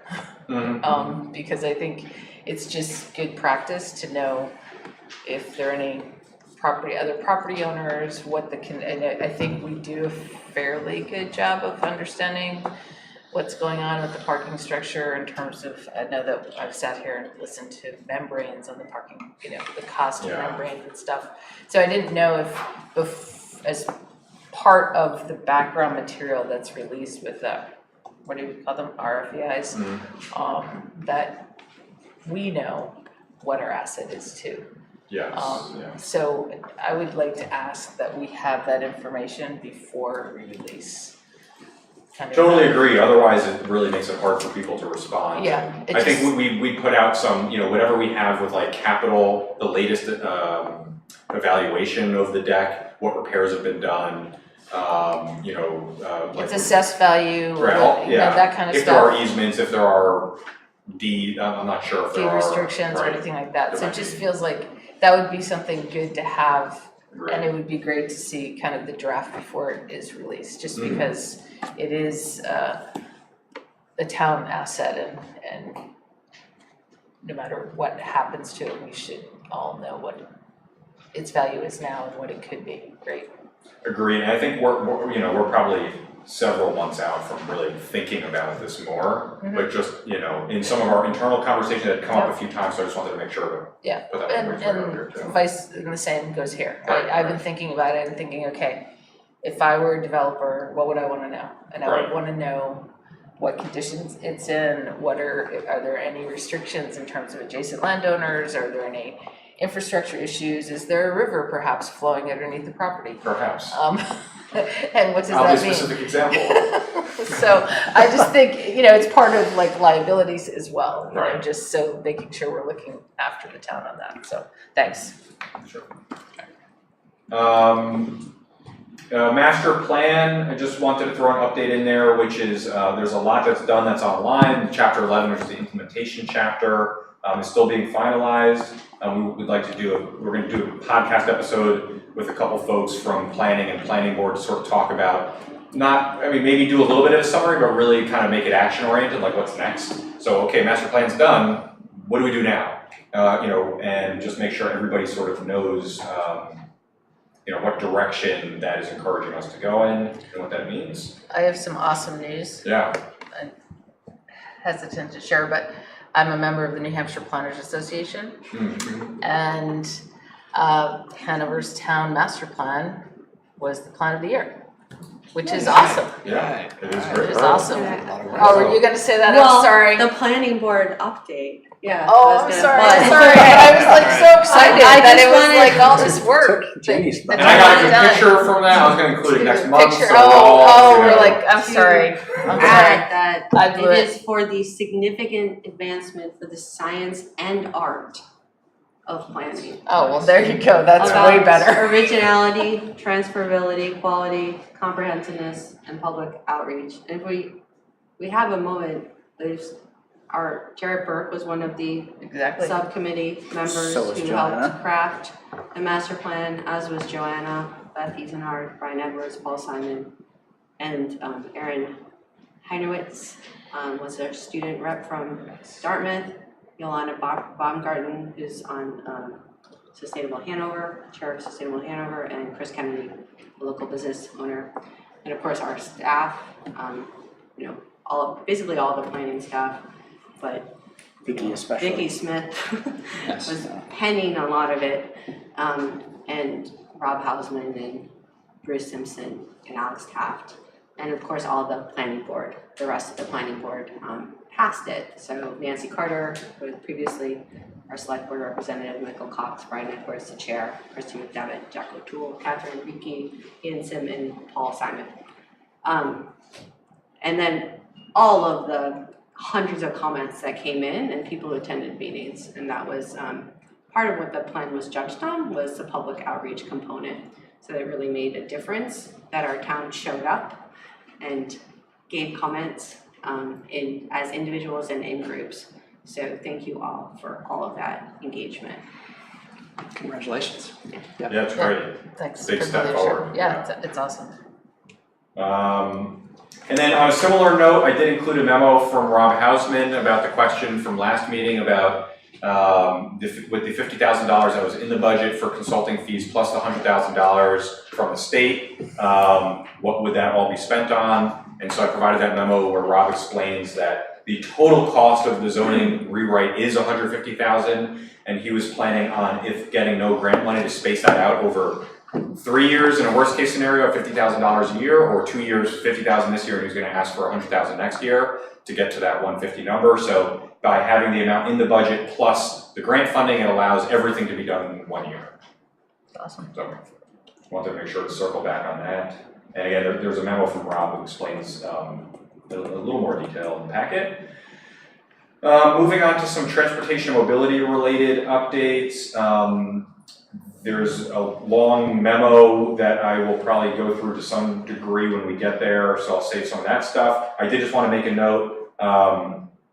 we're trying to get it by this meeting, but on July 1st, I'll have a sort of summer construction update, which I did last year as well, just sort of what projects are happening over the summer. Last year, we also had a major staffing shortage over the summer, so we had to kick a few things off down the road a little bit, and hopefully it won't be quite as bad this summer, but wanted to make sure everybody could see the list of everything that was happening for the summer, and then, of course, the associated detours and whatnot. There's going to be a really big one, which is the Dartmouth decarbonization project, and just wanted to update the select board that, you know, we've been in touch with Dartmouth and we've asked them, similar, I think on the HOP had a website that had all the renovation schedules and plans and detours and stuff, that we were just asking for something similar, because this is going to be such a big project that will have so many kind of different pieces, you know, where people could go, and we're happy to post a copy of that or a link to that on the town website. But that has a map, timeline, et cetera. So that's something that it sounds like will be coming out from them soon. Also had a question from a resident, about the status of the Etna pedestrian bridge. And so Pete Kalbaki's response, I'm sure you read it in the report, but is to weld a kick plate at the bottom of the railing. And then we had someone out who Larry is now back. And so hopefully that will be done soon. He's going out to get the pricing for that. That was the update there. Given what's happening like today, in that College Street is closed and Lebanon Street's closed, and just kind of a quick shout out, everyone, amazing things are happening in town, and the town is rebuilding College Street, so it's completely closed. Lebanon Street sidewalks are getting redone, and so there's orange cones all down there. When you look around the green, Collis Porch is being renovated to make it accessible. Hopkins Center is still under construction, and then East Wheelock. So amazing things are happening. We had beautiful weather for commencement downtown. I think it was probably pretty busy over the weekend. So there's stuff we have to endure this summer, and just, you know, enjoy the beauty as you sit in traffic. So just putting that out there, so our police and public works and our people who've done all this planning to make the town sidewalks safer to walk and the streets safer, they're ready. I know we'll have a big list, but it happened like today. Right. Go into summer construction mode quickly. Yes. Yeah. I also really like that, you know, when, especially talking about Dartmouth decarbonization, we're going to be talking about the impact to traffic and pedestrians, and I think it's really important that we're very careful about how we're routing pedestrians and making sure that we have access for people to get through, even though it's going to be chaotic. Right. Yeah, and certainly any feedback, if we can pass things along to Dartmouth for their, I mean, we're always happy to do that. A few, we just keep, any quick other additional points on, Gordon, I know Gordon DeWitt, I know we have to talk about, but yes. Yeah, I was just gonna keep running, I've only got a couple, yeah. Okay. The downtown stuff, I think there's not, most of that is sort of done in the attached memo. And then the only other note was just that, you know, in July, that'll probably be the July 14th meeting, to reconstitute the Downtown Advisory Committee. It's the more formal, you know, select board advisory group that was established in 2004 town meeting. Next is public Wi-Fi, so just wanted to give a heads up. I'll have a little more information over the next couple months, but we've been working with the IT department and some others at Dartmouth about rolling out some public high-speed Wi-Fi in the downtown, which would be great. I mean, good cell phone service would be even better, but that one is out of our grasp as a town government, but this one is within. Dartmouth has been really great about working with us on this, and so we'll hopefully have a map and some plans and stuff over the next couple months that we can announce that will just make it easier for people to come downtown, to pay for parking on their phone, which sometimes actually you can't do because you can't get service. And hopefully that will help businesses too. I know some businesses have Wi-Fi they let people use, but then it slows down the businesses, and so we want to try and get in the game a little bit here. And it's at a super minimal cost to the town because it's on Dartmouth's existing fiber backbone. So basically the money that we put aside in ARPA funds, which I believe was $25,000, it could be wrong, it could be 50 for the downtown Wi-Fi. The whole project will be within that on the town side, which is kind of cool. because a lot of the infrastructure, which is the expensive part, is already there. And then the hope is that in the future, if we do more sidewalk or road tearing up and putting down, that we would put, fiber down and allow us to have kind of internet everywhere. Another couple quick updates. I just wanted to mention, I have not been able to spend time on as many boards as I would love to do and have been asked to do since coming here 2 years ago. One that I've tried to keep up with is JAM CATV. And I'm on the programming committee, and so just kind of want to throw this out, and especially if any of you, or I guess anybody in the room or watching had any ideas. But part of what I want to, this sort of perspective that I'm bringing to that is what can JAM do on the sort of civic involvement side? Are there ways that they can support more than they already do? People learning about local government, getting involved in local government. So if anybody has had thoughts or has ideas or wants to talk more, I'm happy to do that. We threw out some ideas a couple weeks ago, but just wanted to make sure that was kind of on all of your radars too, because it's a great resource. And they are going to actually do a little bit of help for filming. We do have a contract with them, and it's much more than filming these meetings. We're looking forward to doing some filming on Allen Street over the summer, and just other things that, other fun things that are happening in town, and trying to showcase some of that. Okay. We talked a little bit about the facility analysis RFP that is on the town website. It does have a due date of June 26th. Trash, waste, and recycling. This is just, again, this is a much longer term conversation that at some point our sustainability coordinator will take over from my end. But just wanted to keep you all updated that I've engaged in a lot of conversations with my counterparts in Lebanon and Hartford, Vermont about this.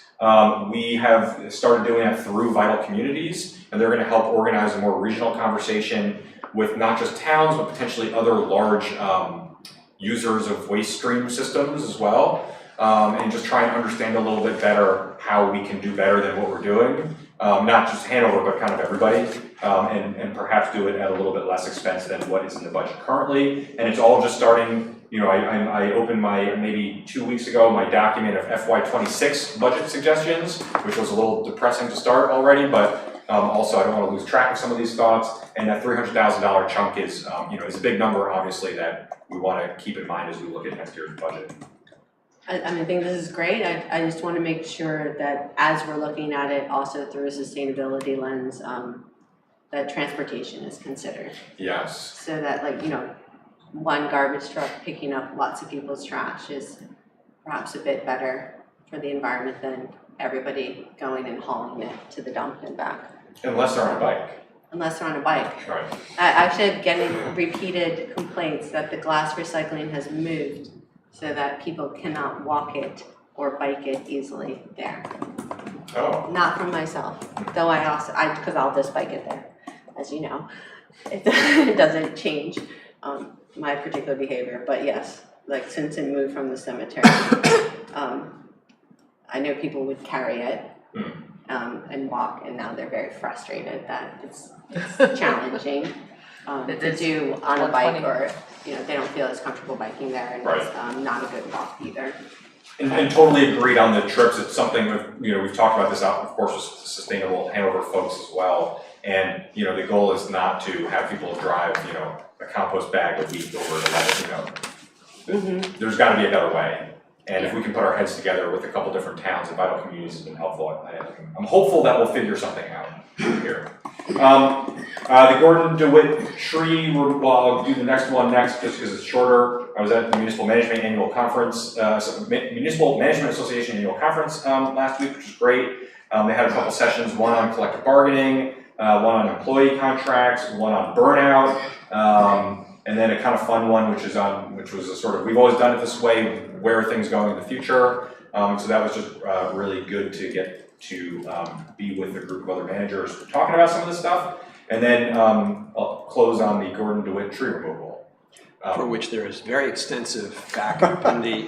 very extensive backup. I assume everybody read every page of the tree report. I looked at the pictures, I was like, is this a brain? And I was like, oh no, it's a tree. But this is one of these things where, John and Asa at Parks and Rec knew, this is obviously a very high visibility tree, and obviously we are not in the business of willy-nilly cutting trees down. I think everybody wanted to make sure that people felt comfortable that the work was done, and this was an absolute last resort.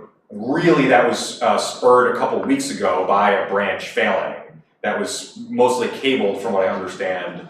But, I'll read the quote out from the risk assessment from Brian Beatty, which was, the overall risk rating for the subject tree is high. The likelihood of failure of large limbs in this tree contacting human targets under normally expected conditions is high, and the consequence of such impacts would be severe. So obviously we're talking about right at that intersection. So that was the sort of like, okay, if that's the take on it, we just gotta, we can't risk anything there. But happy to answer questions. And also John and Asa, if requested, or one of them could come to the meeting next week to answer more questions. So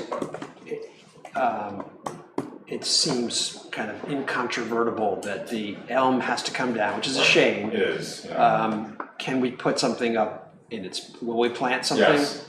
Okay. Yeah, we will, and I did not get into species level discussion yet. I know they talked about moving it slightly back. I think it's maybe the current tree is close to the sidewalk or curb. And so I think there was some discussion about that. Wouldn't be the exact location, but a great tree of a reputable tree species for that environment. That maybe it would be lovely to get something, more than a 1-year-old, something that, it's not gonna replace what's there, but at some point. I love that you're thinking of a great tree, and I love trees. I think this particular tree, which is going to be extremely sad to see leave, really makes me want to come up with, maybe some better processes so that we can preserve our trees. Mm-hmm. This tree was old, but not nearly as old as it could have been. It's, it could have lived twice as long. And I think, some of our trees have protective tree grate so the soil doesn't get compacted and the asphalt doesn't, make it harder for the tree to live. So maybe we this is like a good opportunity, I think, to go through and say, hey, when we do this, let's do this as, thinking through what a green street, complete street, including green streets looks like and what it means to plant a tree that can live, longer than this one did. Okay, all right. Yeah. And given its location, can we encourage ASA to work with Scott at Dartmouth? And there's gonna be a lot of trees in decarbonization project that are being cut down. Or, well, at least air spaded and relocated, so there may be an opportunity looking for, so we're removing some. To rehome a tree. To rehome a tree, so I just would encourage. Maybe a great tree. I don't know how great you can, you can get 8-foot balls, Yeah. but that's about it. Oh, yeah, I don't So- recall that coming up, so they may have thought about it and I haven't, but I'll ask them about that. Yeah, I mean, So it's if we just could move kind of something, yeah, maybe, I mean, I don't know. It's not cheap, but it might be worth it. Well, as I said, I know in the decarbonization project, they were talking about trying to save some of the trees and rehome them, I guess is the term. Okay, anyway, just an idea. All right. Thank you. Yes. Are you done, Alex? Carrie, we clapped for Michael Gilbert being appointed, but we should express thanks for all the hard work that Alex did securing that department head appointment. It's one of the most important things Alex does as town manager, and it's much appreciated, Alex. Thank you. Yes. Yeah. Thank you. Thank you. Alex. Thanks. A lot of help from, a lot of support from Katie, our human resources director, and Ellen as well, working on that. So thank you. Thanks, Ellen. Thank you. Okay, we're good. Let's move on to business requiring discussion, the first of which is regulations and ordinances related to Allen Street parking delivery vehicles. And this discussion will be followed up on July 1st by a vote with respect to these ordinances. Okay, Alex, you want to walk us through this?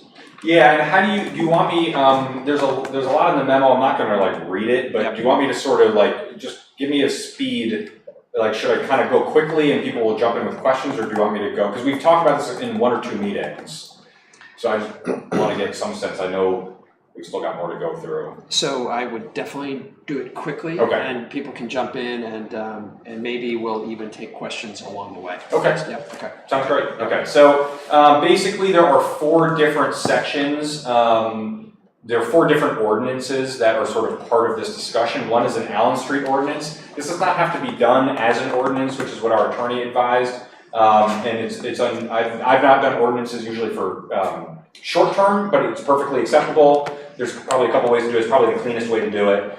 In that ordinance and that entire ordinance should have been in the packet. I'm pretty sure that was, so everybody hopefully has a chance to look at that.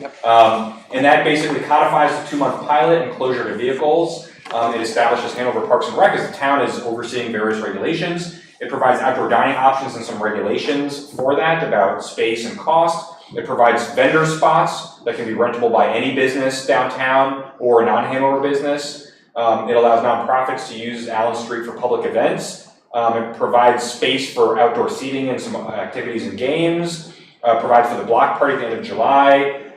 We landed on our group non-amplified busking as long as it's not a disruption. And then just puts in place various other things like requiring people to have insurance that we have to do before we issue the license to allow them to vend on the street. And also, I thought what was important to add was it commits the town to communication and data collection on the impacts and keeping up with stakeholders throughout. So that's the Allen Street ordinance. There's 3 other ordinances that we decided to separate some of the changes out because the changes to the 3 other ordinances, which is number 6, parking, number 33, the noise ordinance, and number 41, the parklet ordinance, that the changes that we're proposing here for those 3 ordinances would outlive the 2-month pilot program, so we wanted to split those off into their more respective ordinances. Those 3 ordinances contain the following updates. One, which is a bunch of free 15-minute short-term spaces. One of the things that we talked about in one of the last select board meetings, and a couple of select board meetings, and the downtown meeting, is the 2-hour spaces on Allen Street and elsewhere are too long. When I worked with parking division about some of these different ideas, they strongly encouraged us to just do free spaces and not do paid spaces because the transaction fees and the time it takes to do it for 15 minutes, we were kind of saying someone has to spend 5 minutes on their phone to park for 5 minutes. And so the idea was to just do the free 15-minute spaces. They're comfortable enforcing those. We have some signs that will be coming with a little picture of a tow truck on it. And the idea is to make sure that those are used for 15, that they are rolled over, that they are turned over on a regular basis. And we're talking about converting all of the spaces on Allen Street to 15-minute free short-term spaces during the pilot and after the pilot. So that once the pilot is done in 2 months, all the spaces on Allen Street would be free 15-minute spaces that would be enforced for 15 minutes. So hopefully that's 9 spaces on Allen Street, I believe, total. There's 2 meter spaces on Main Street right next to the Loco Parklet that are 1 or 2 hours currently. The Main Street space, 2 hours. And those we're also proposing to make 2 permanent free 15-minute spaces. And then there's one on the other side of the street, which is right next to the parklet at Lew's, which also to make that. So there's basically, whichever direction you're coming from, there's at least one free 15-minute space. And the idea is that those are people like picking up, they're doing like 5-minute, drop-off pickups for things. So that's one suggestion, proposal. The other is to change the parking lot names. There's an appendix at the end of the memo with updated names. I'm not going to run through them unless you all want me to, but the idea was to just make all the names consistent so that they have an adjacent, so like the Marshall lot, I don't know if anybody here knows, none of us knew what the Marshall lot was named after, but it confused me for a while because I thought that was Marshall Street, which is not, it's Maple Street. So everything to have the same name, so that is now we're proposing to be the Maple Street. And then have the word public if it's a public lot versus a permit lot, and then use the word lot or deck, just so that if someone is looking this up online, it's just very easy to tell where the lot is, what the lot is. A small change that we kind of all agree is probably overdue a bit. Next is a bunch of, It's just about public versus, the permit ones are still public lots, so I would not set up that dichotomy. You could maybe call permit lots, but if you... Well, so we're talking about using public and permit.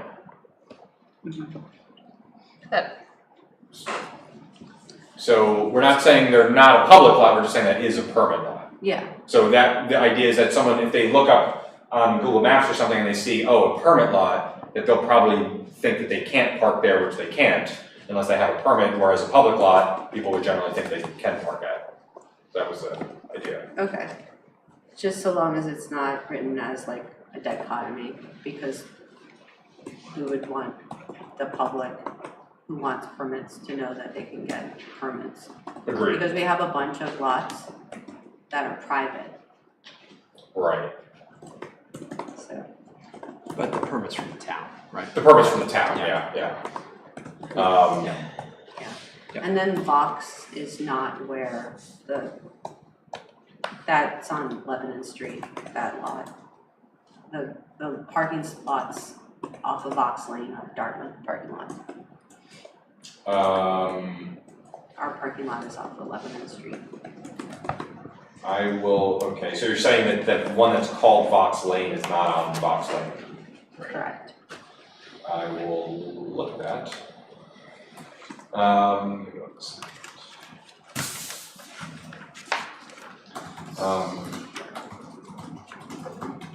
Okay, so I'll look at that. Let's see. All right, so new delivery zones and rules. So we've got a couple different things here. So one is that in the noise ordinance, we're suggesting an exception to the 7 a.m. Beginning or ending, of quiet hours, to change that to 6 a.m. only in the parking lot back here, and see if that makes a difference with us trying to get some delivery vehicles to come in a little bit earlier in the morning when there's really nobody in the lot, especially some of the food service delivery, the really big like tractor trailers. And we do think that will make a big difference and want to sort of give it a shot. The next is we're talking about creating a new permanent loading delivery zone behind the Bank of America off of Maple Street.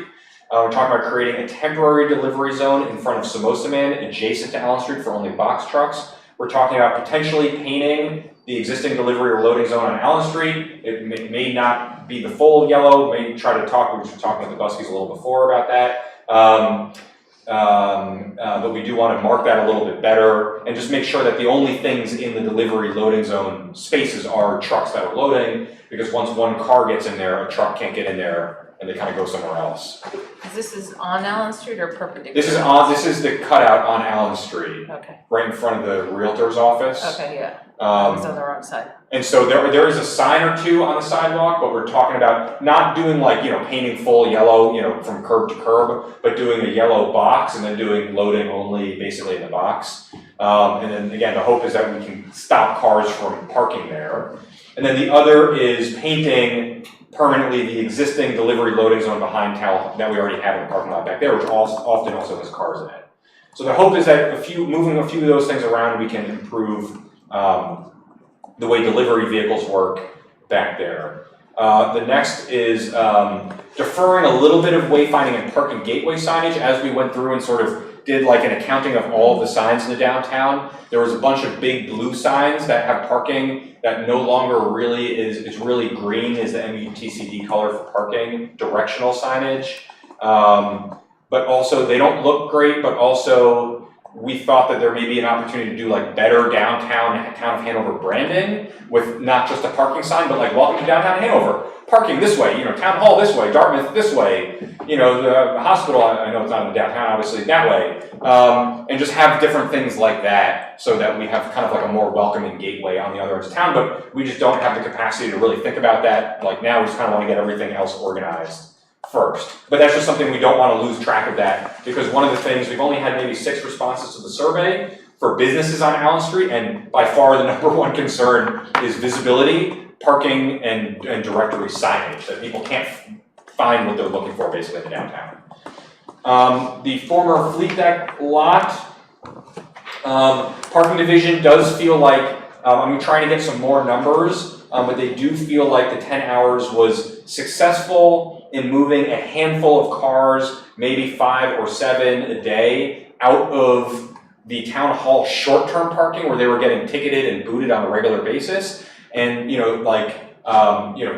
Chris and others, they know the cars by sight, like by license plate at this point, just all memorized. And, I did ask them to do walk through a couple times. They said they had already noticed it. Again, I don't have more data than that really at this time. We have some numbers, but it's hard to kind of suss out something really solid from it. But their take was that we had moved some number of vehicles from the town hall lot up to the Fleet deck lot, and they were just recommending that we keep it at 10 hours. The former south block lot, so this is a big, not a big one, but there's a few moving pieces here. So that is the lot next to Umplebee's. That lot has 20 spaces in it. Currently, we have 3 spaces on the Fleet Deck lot that Dartmouth rents, that leases from the town. We're talking about doing a few things. One is moving those 3 spaces down to that South Street lot, which opens up 3 spaces a little bit closer to the downtown for short-term visitors. The other is parking estimated at around 10 to 12 vehicles per day, and that out of the 20 in the Umplebee's lot are vehicles that are business employees that work right around that area.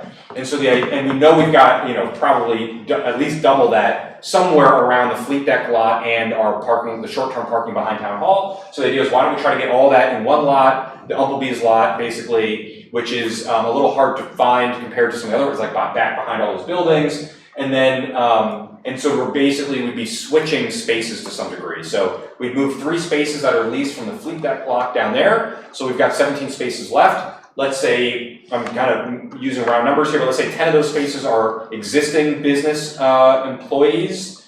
We find 7 more employees that park back here, which there's, well, easily more than that. I'm sure Jared knows 7 employees off the top of his head. That park back there, and basically get those employees to get a permit and move their cars down to the south lot, the south block lot. And so that moving of a few things around would actually create potentially up to 10 spaces or so of short-term turnover spaces for visitors that we don't have currently in this lot. So that's the idea there, is to move those things around a little bit. The next is related to the parklet ordinance, which is ordinance number 41, and that is to allow sidewalk vending, which is something that happens right now, but is actually not allowed as far as I understand it. So this is businesses putting racks of clothing or tables or things like that right outside, and we're trying to balance out, obviously businesses with parklets get a benefit from that. Part of the idea of widening the sidewalks is to open that opportunity up to all businesses. But I did talk about that with Rob, and we do have a memo with some more information, and we would like to bring an ordinance amendment to the July 1st meeting to allow within regulations that don't disrupt the sidewalk access or complicate or disrupt ADA, that would still require an application and approval from the planning office for businesses to have stuff basically outside of their stores. And that would apply to any business that's in the D1, not just food and service establishments. So those are the main, there's a couple longer term stuff, but I'm not even gonna say those because that's enough stuff. Unless you want me to.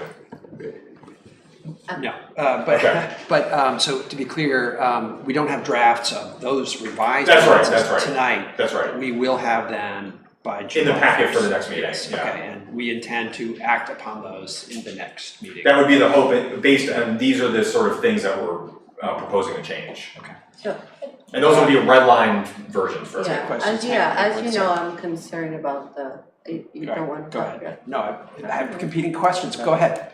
Mine was just, you kind of explained it, but I'm not sure. So our Main Street restaurants have parklets, they're paying a parklet fee and they're paying for parking spaces, that they're using up.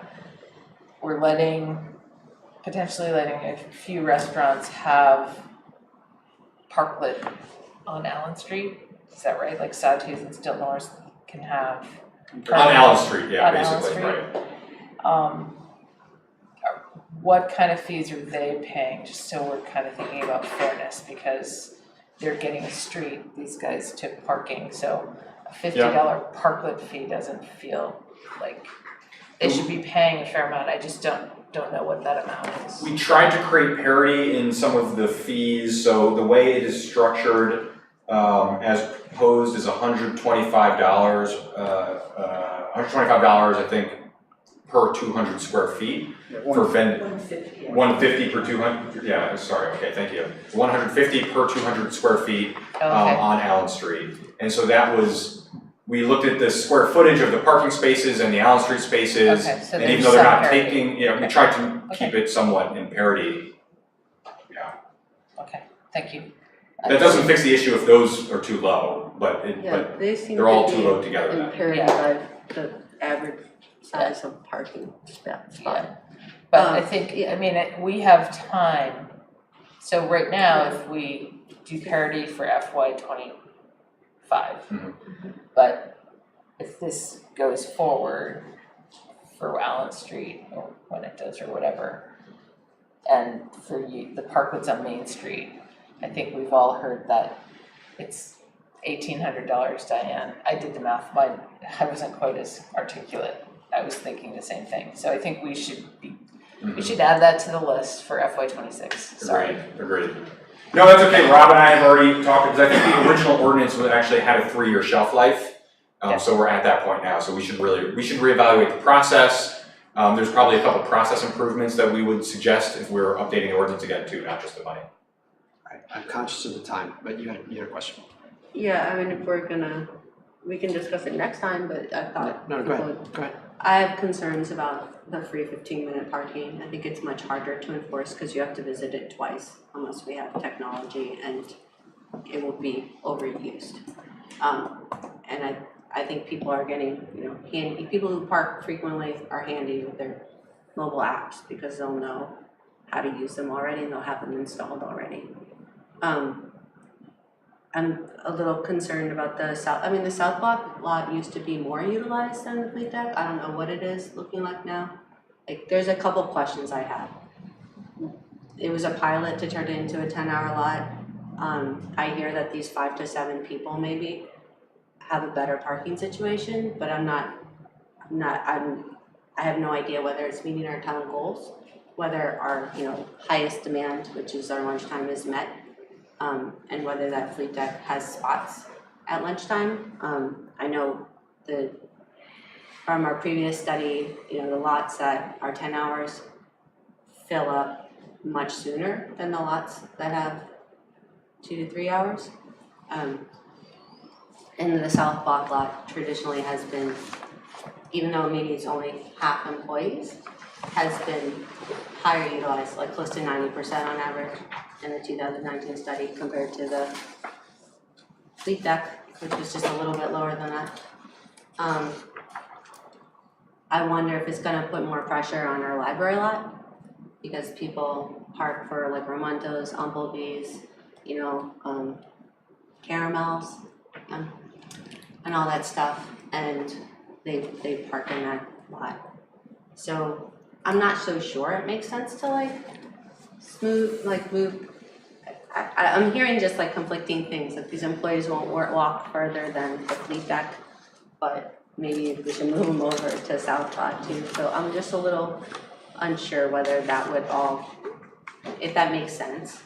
I like to think of our downtown. I think Chris actually put it really well, that we have this dense core and then moving out from that, and maybe after the sidewalk reconstruction, we can re-embrace Lebanon Street somewhere too. But I don't see Lebanon Street as where we want to just put employees. I think the Thompson lot is there for free, and I'm not sure what that does for us. I'm a little confused if we're forming an advisory committee. Why we'd be making these changes before we finish evaluating the pilot. So those are the main things there. And then for the busking ordinance, the busking bit, busking, not buskies. We already have busking in our town, so it feels like a lot of unnecessary regulation. I'm just gonna say. But we don't allow busking currently. We do allow busking currently. Busking is protected under free speech. We have buskers in our town pretty regularly, at least 3 groups.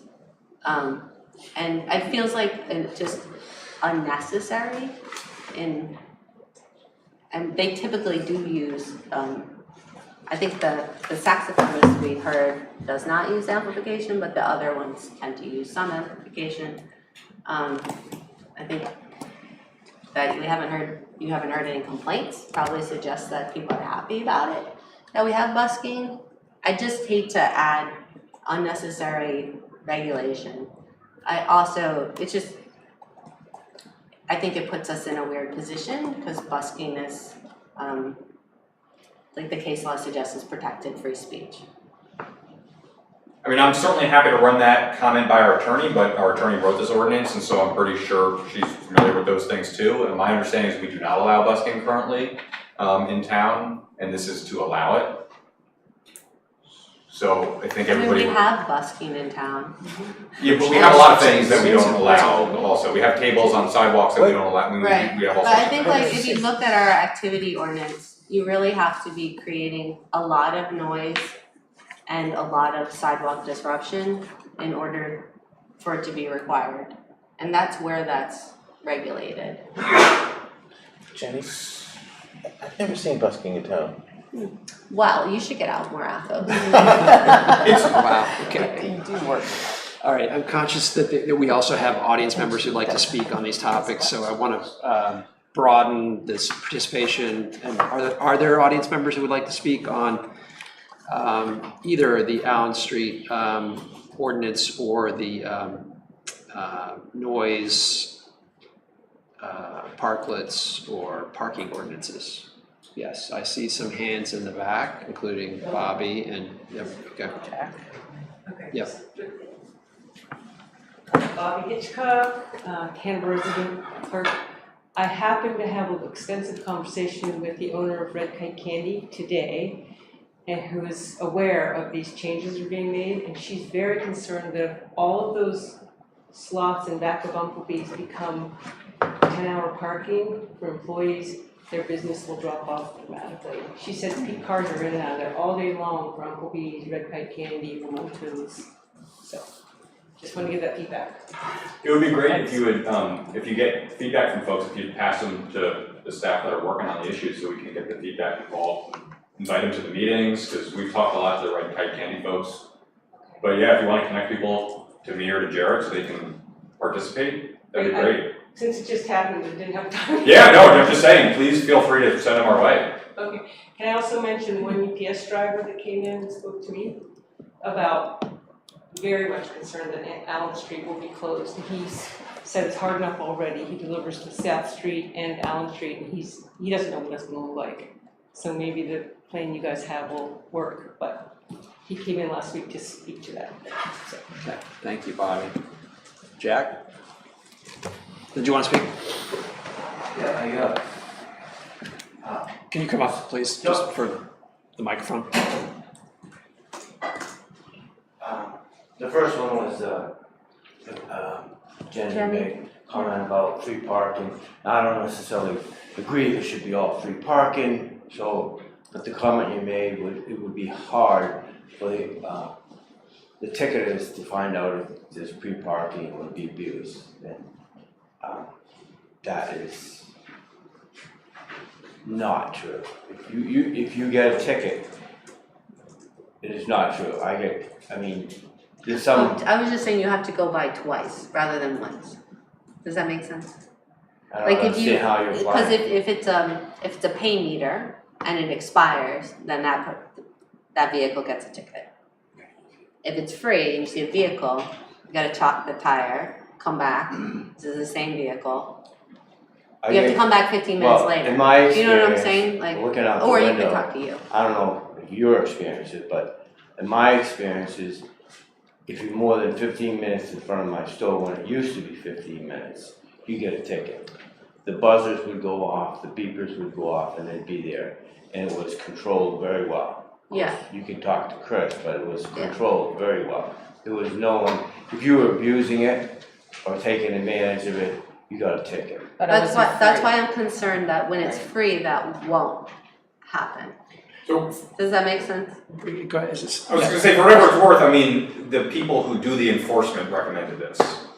They said it is much easier to enforce, they're perfectly comfortable with it. I'll just put that out there. So it was just a comment. Some kind of a mechanism. Yeah, they feel, I said, you know, are you sure we don't want to do paid versus free? We had a conversation about it and a meeting about it, and they said, you know, we're very comfortable enforcing this. Mm-hmm. So. It goes against a lot of studies that have been done about this very thing. Well, studies, the real life experience is talk to Chris, because if you want to use studies, fine, but you've got plenty of personnel who can give you accurate Yeah, feedback, well, right? they'll have to come by 15 minutes later to see if the car is still there. Whereas Well, maybe there's. That's an- like Okay, that's- that's just a comment, yeah. we don't have to go on for 20 minutes over this Yeah. issue. I just wanted to make the comment that in my opinion, in my experience, you're wrong. The other issue, is it, like, say you close the street, and is it possible for Jerry to come, for me to buy all the places and keep the street open? I mean, that would be, but basically, is it possible for another business to basically accommodate my street? You know what I mean? If the bookstore or other stores, in other words, here's my little street with my little revenue, and I have other businesses in town just come over and, oh, we need another place, we only want to pay $20 for rent. Come over and just accommodate the street, basically, and that. Not something. Well, there's, you guys have like an approval process, right? That, like, Yeah. there's a sign, there's a sign up on Parks and Rec. Yep, they have to agree to some terms. But, and then you or somebody, Parks and John Rec, yeah. or There's a Liz, there's a can approve or limit. disapprove. Yep, There's also a limit to how much, well, there's a limit on the park list to how many spots each individual business owner could get. So I don't know. In other words. Yeah, so it I don't would- know if there's a It limit. doesn't seem right for me to have, businesses that basically have the street in front of them. It wouldn't seem right for me to have other businesses that are in town come to my little street that I've got basically blocked off anyway. And then instead of how outside vendors or different people, all of a sudden, oh, we have another venue in town for cheaper, rent is cheap. You know what I mean? And well, then- the idea with the vending spaces was we wanted to give opportunities for other businesses on Allen Street. No, to I'm come not out. opposed to it, but And then- I'm just saying, if there's not some kind of weeding out process, all of a sudden, everybody in town comes into free. Oh, I see what you're saying. You know what I mean? Sorry. I don't want. Yeah. I mean, No, someone can't just go in and book the whole time for Well, themselves. if you took well, my point being that if you have other businesses that already have space in front of their store, why don't they use the space in front of the store instead of allowing them to come to Allen Street? And then I've got multiple, you know what I mean? Yeah, no, I don't know how understand that now. would play out, maybe it would play out great for that business, but.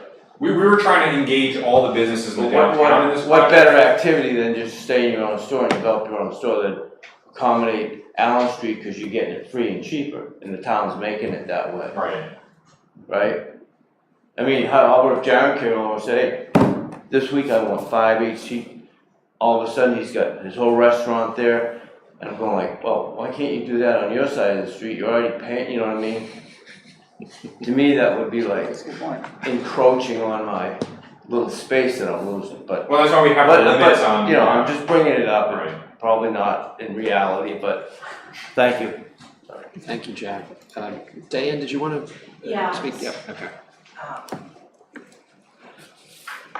It's, just for the record, Diane Buskey, Raven Bay Associates.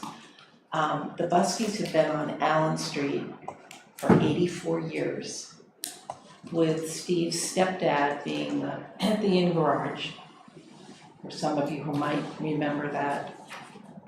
And again, it's a moot point, but the creation of the pilot program, we weren't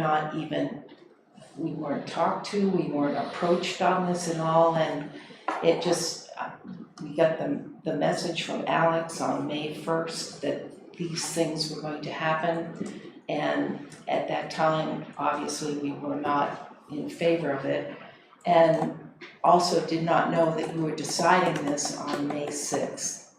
And you never told us that, Alex. That's not true, and we also spoke for 2 hours in my office Right. after I was reached out to you. So I just wanna make sure. You reached out to us Yeah. on May 1st, Right. but you didn't. Which is when we reached out to a bunch of businesses on Allen Street. Okay, well, I guess that there's a difference of opinion, because had we known the meeting was on May 6th, and again, it's our ignorance if it was in the paper and we missed it, whatever, again, it's a moot point.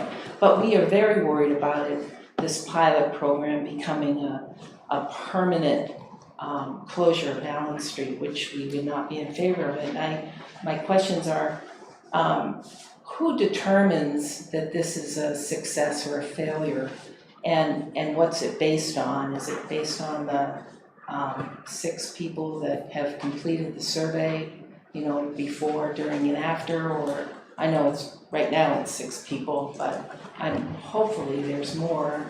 And if they do decide, if you all do decide to close the street permanently, is that your decision, or is that just for a point of order? I don't know this. Is this your decision, or is it go before the town in particular as a vote, or? Well, a permanent decision would have to be made at town meeting. At a town meeting? Temporary road closures is within the select board's purview, but a permanent closure to an existing public road would be a legislative decision at town meetings, as far as I understand. Okay. Those are my concerns. Okay, thank you, Diane. Other members of the public, comments on any of this? I just wanted to say, by the way, they already unload at 6 o'clock in the morning on Allen Street, just so you know. Oh, do they? Oh, absolutely. Okay, well, that's one more thing to add to that list. In the delivery zone on Allen Street? Yeah. Okay. Yeah, at Lou's, we get a ton early because they can beat the traffic. So if they can come in early, they will. I mean, Black River is there at 5:30. Okay. Rosemary, can you repeat your name, your last name as well? Suheta. Okay. So again, one of my thoughts is that loading spot in front of the Busky building as well, right there. If we blocked off Allen Street and the parking lot is now one way and you have to take a left-hand turn, how does a truck even get there without backing into the space where potentially you've got a pedestrian way? Am I missing something? Because the parking space itself is closer to the street of Main Street than it is the turn coming out of the parking lot. You're asking how people would get into the loading zone on Allen Street? Yeah, Their trucks would pull out, they would make a left onto Allen Street and back into the loading zone. and there are people there, potentially. There's You're people all over backing the downtown, yeah. but you're backing into what's now considered a pedestrian way. Well, that pedestrian way starts at a different point, and there are barricades between where the vehicles are and where the pedestrians are. Okay. It does still sound a little dangerous in that they're having to back in the entire way. It's not like they're pulling in front first and then backing into the space to kind of accommodate it. They have to back into that space all the time. It just seems a little dangerous. That was one of the things. Also, when you're talking about the 15-minute free, which sounds great, but 15 minutes to do what? I mean, 15 minutes doesn't seem like a lot of time if you're talking about those spaces there. Certainly, I can't get into the town hall and register my car, which of course, that's gonna be, it just seems 15 minutes sounds good, but to do what? I mean, you can barely go in and pay your bill to pick up your carryout for that. It sounds like it's really only accommodating like your Grubhub people or something to go pick it up, because you get into a store. What's the fee if you've gone beyond the 15 minutes? What would you be charged if you get the parking ticket? That's just your typical, Good question. $20? It's the same as any, let's see. 15 is it still? Is it 15 and then? Double after 2 weeks. Yeah. Okay, it does. Yeah, I think that starts at 15.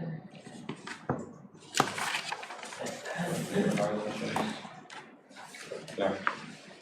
Yeah, I mean. 15 minutes is barely enough time to get out of the car, walk past this pedestrian way. I don't know which buildings you're talking about. If you're just talking about the rest of them in front of Gilbert or something like that, you may run into Gilbert for something. You may run into pay a bill someplace, but there's not a lot you can do in 15 minutes short of get out of your car. And if you have to wait in a line in a vendor or something, I don't see what 15 minutes is buying anybody, to be honest. It's nice that you're not going to charge them, but 6-pack. I'm not sure you can do that. At if- Jack's. I'm not even sure you can do that if you've got people in and out of there. But Jack's is about the only place you can get to. You're certainly not gonna unload your stereo, take it in, work with Mike and Michael's and do what you need to do in 15 minutes. The other thing I wondered about, and I've never really known this, what are there right now in the South lot that you're talking about, the parking permit spots that for the 10-hour, are there 3 right now or 4? The sign is up there, but after hours, those are still off. Can you park after hours in those, or are you still potentially, I'll do it and hope I don't get a parking ticket because nobody's gonna be coming around at that hour anyway, but are you allowed to park in those, and does it say after certain hours open parking? I'm not sure what we're referring to. If you're moving them to the 10-hour spots out of the general parking, and now you've taken up, there's 3, I think there right now, and there are probably more, so anything that's considered a permit. Oh, those are the 3 that I mentioned before that are leased to Dartmouth that would be moved to the south block lot. But on those, is that open parking after hours? All of the parking is open and parking after hours. Okay, so that's not an issue for if they're in there, and is that, because normally right now we can park after 5 o'clock in any of those spaces for free, and you're making that like a 10-hour spot, is that still? I can certainly ask the parking division if the select board wants probably to still answer is. to that. It just, That's a fair question. because a lot of us do use that space, not just Red Kite, a lot of us. And I'm hearing lots about the vendors and the store owners around. I'm not hearing much of anything about those of us that live in the town that can't. It's already difficult to get in and register my car and find a place to park. I found myself on the day I needed to register my car. I got off work at 5, I left work at 4 so I could get in by 4:30. I found myself in road rage to make sure somebody else didn't get that lot when that got pulled out, or else I'm not gonna get in there by 4:30 before the town closes. So I'm hearing a lot about how this is good for the, for the store owners around. And I hear about surveys, maybe I miss something a lot because I don't see it. Nothing's ever come to my house that says, oh, by the way, do you know this is happening, or here's a survey that we'd like you to participate in. And especially if there's any notification about the road closing on the 26th, those of us that live in town, I think a lot of people, and not just myself, are totally unaware of what's going on right now. But not all of us, do participate in a lot of the committee meetings that are out there. I think those were a lot of my thoughts, but when Diane just said it happened so fast, yes, she was brought into it, but a lot of us, I don't even know how many people really know that road's gonna be closed off on the 26th. And I'm glad there's a lot of excitement about it in terms of the stores and the communities, but I don't know for those of us that live here that it's that exciting. But it's just fun. Thanks for listening. Okay, thanks. Thank you, Rosemary. Okay, unless there are any further questions, we do have other business to attend to. Okay, thank you. Thank you all. Let's turn now to discussion of select board responsibilities and organizational retreat. In the packet, we're certainly not going to go through it now, but I wanted to just glance at it for a second. It's in here twice, I think. Let's see. If you're following along at home, this is page 66 of 105. This is just a starting point for a conversation that the select board could have with respect to responsibilities and to-dos for things that a number of which we're doing, others maybe not so much. And there has also been, Joanna and I have talked to Alex about having an organizational retreat. So last year we had a retreat in October, which was great, and it talked about some very broad goals. This would be much more proximate to when this body has been put together in May, so that we can really think about prioritization and to-dos. Some of this is select board. This is a funny discussion because we don't have staff. It's really, a lot of this is also really supported by administrators and staff. So, but some of it is maybe just select board. So it's a composite. It is the beginning of a conversation, not the end.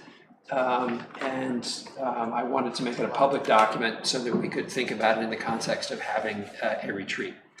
So we're probably not going to be able to synchronize calendars, but this is something that should likely be done in the next, say, month. So I know, Jarrett, you are going to be out for the next select board meeting, is that right? I am. Okay, all right, so we'll have to figure it out. There's holidays, et cetera, but I'll send around an email and see when people can do that. I'm thinking maybe 3 hours, like 2 to 5 at the RW Black Center, maybe in the community room if it's available. Get together, the select board, Alex, Ellen, not a huge group. It will be a public meeting. I doubt that there will be many public who want to come, but that's fine. But it will really be a chance for us to talk and think about priorities and things that we want to accomplish outside of the format of this meeting. Thoughts? We're not going to go through this right now, but thoughts, comments? Yeah. I think it's great. I think it would be wonderful to get on the same page about a lot of stuff. I mentioned to you just having a better idea of our battle rhythm, as I used to call it, just throughout the year, the things that we should be focusing on. You have a really good acronym. What is it? Which one? Something about POANM. Yeah. Yes, plan of action and milestones. And just, I mean, obviously I'm very new here, but I don't have a sense of what we should be focusing on at different points of the year, other than I know that the budget stuff is going to come.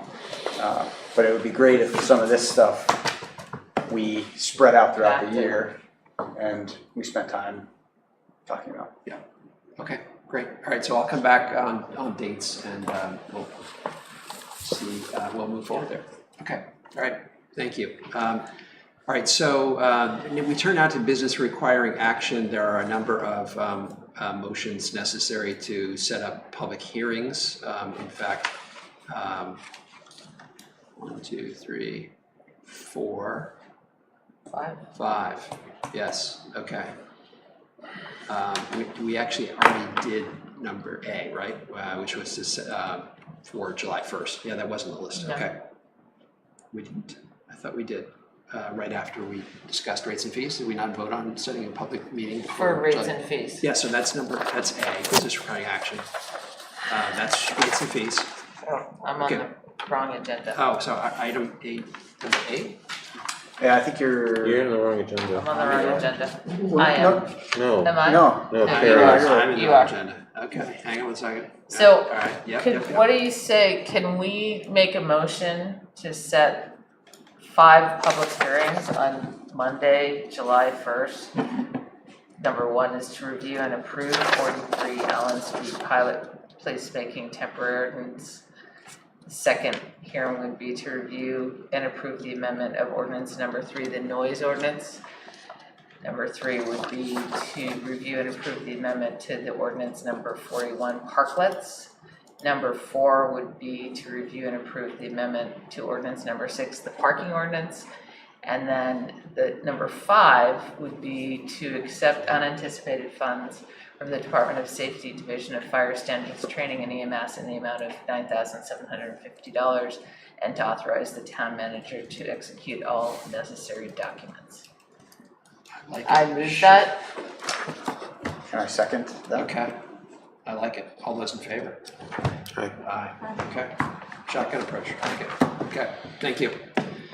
Okay. The other action items are approvals of items 1 to 4 by consent. The first of which, however, is approval of minutes, which is being deferred to July 1st. So it's really items 2, 3, and 4.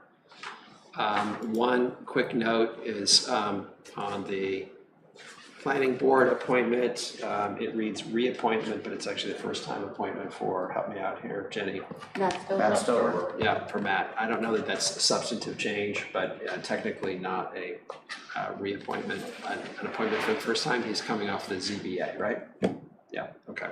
Well, I don't know if As an he's coming, alternate. I don't Is know that if right? he's. Yeah. Are you? I am. You are Matt. That's Oh, okay. welcome. We're all sitting up here saying, who is that guy?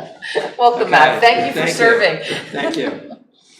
All right, so I think we're probably fine. So 2, 3, and 4. Is there a motion to approve? Yeah. Okay. I move to appoint Nancy, Matt. No, we need to consent. It's a consent agenda. so It's a consent agenda. It's Okay. just 2, 3, and 4. Move Yeah. to the 2, 3, and 4. Okay, second. Jared, all right. All those in favor? Aye. Okay. With respect to the donations. Thank you. Thanks, Matt. All right, with respect to the donations. That's a hardcore volunteer, man. Yes. Sitting for 2.5 hours. Thank you for the donations. Let's see. Oh, yeah. Does anyone have it? I don't have it. Do you have it? It was right here. It's in the end of the, After the report? here it is. This is for the Parks and Rec, is that correct? Yeah. Is correct. Yolanda Baumgartner, $956. Andrea and Thomas Chardelli, $956. Barbara Louie, $100. Mary and Richard Neroni for $100. Carol and John Chickering, $60. David and Catherine Hewitt, $50. Joyce Killebrew, $50. Ian and Caroline Smith, $40. Mary Solomon, $40. Jane Fant, $30, for a total of $2,382. That's a lot of money. Thank you very much. Thank you, and thank you, office. All right. Select board reports, committee reports. The meetings, or the minutes from the downtown working group are in your packets. Productive meeting, attended by probably more people than, or a different group of people than we typically have. But yeah, look at the minutes if you're interested in what we talked about. And on that point, there were 3 select board members. Not a great practice, so we did put the minutes in. In future, we'll do a little better traffic control about select board member attendance, so that it doesn't inadvertently trip the select board meeting posting requirements. So we'll work on that. So apologies for that. Okay. Anything else? Nope. Office? Nothing to report. I missed the Trescott meeting, but you attended, I believe? I did. It was kind of a meeting about meetings, as you know. Yeah. Those are my favorite. And the next meeting will be September 11th, the change from September 10th, because September 10th, in part because September 10th is the New Hampshire primary. That's Tuesday, so we moved it to the day after. And it's moved to 7 p.m. Good. In accordance with the actual bylaws, because during the meeting we intend to change the bylaws so we can have fewer meetings. So I told you it's a meeting about meetings. So we are likely to change so that the requirement is only for 1 annual meeting. However, there can be additional meetings if required. Thanks, Sorry. Okay. All right. That's Trescott. All right. Joanna? No, I did not attend any meetings between the last meeting and this meeting. However, this week is a week of meetings. Sustainability Committee meets on Wednesday at 8:30 to 10, I think, in this room. On Thursday morning, the trustees of trust funds will be meeting here at 7:30. I will not be able to attend due to a previous engagement, but Jarrett will be there, which is awesome. And then at 1 o'clock, the advisory board of assessors will be meeting here to review appeals. So that's this week's fun. And there may be a site visit in there, but that hasn't been determined yet. Nice. Okay. All right. Okay, Finance Committee met on May 30th. I did distribute the minutes to all the select board members. There was a lot in there. I'll just give briefly there was a discussion around required DRA filings and reviewing those filings. there was considerable feedback with respect to the budget process and a number of suggested improvements to consider on the part of the select board. Also with respect to the union contract process and some feedback on audits as well. So it was a pretty substantive 2-page memorandum, which again, it's not in the packet, but it is available online and was distributed to the select board. So that's it for me. Just Yes. a note Yeah. for the finance committee. Yes. None of the meeting minutes or agendas are accessible on the website. Kari is there. Would you like to come forward, Kari, and address that topic? Yes. So Kari Asmus, Chair of the Finance Committee, and we have had that comment before. And the problem is that you have to go over to the minutes column, and then there's a little green icon there. And if you click on that, then the minutes are available, and we do those really religiously, but we know that a lot of people have a hard time finding them on the town website. We tend not to do the agendas in advance, that's not required by law. As a group that has absolutely no staff support whatsoever,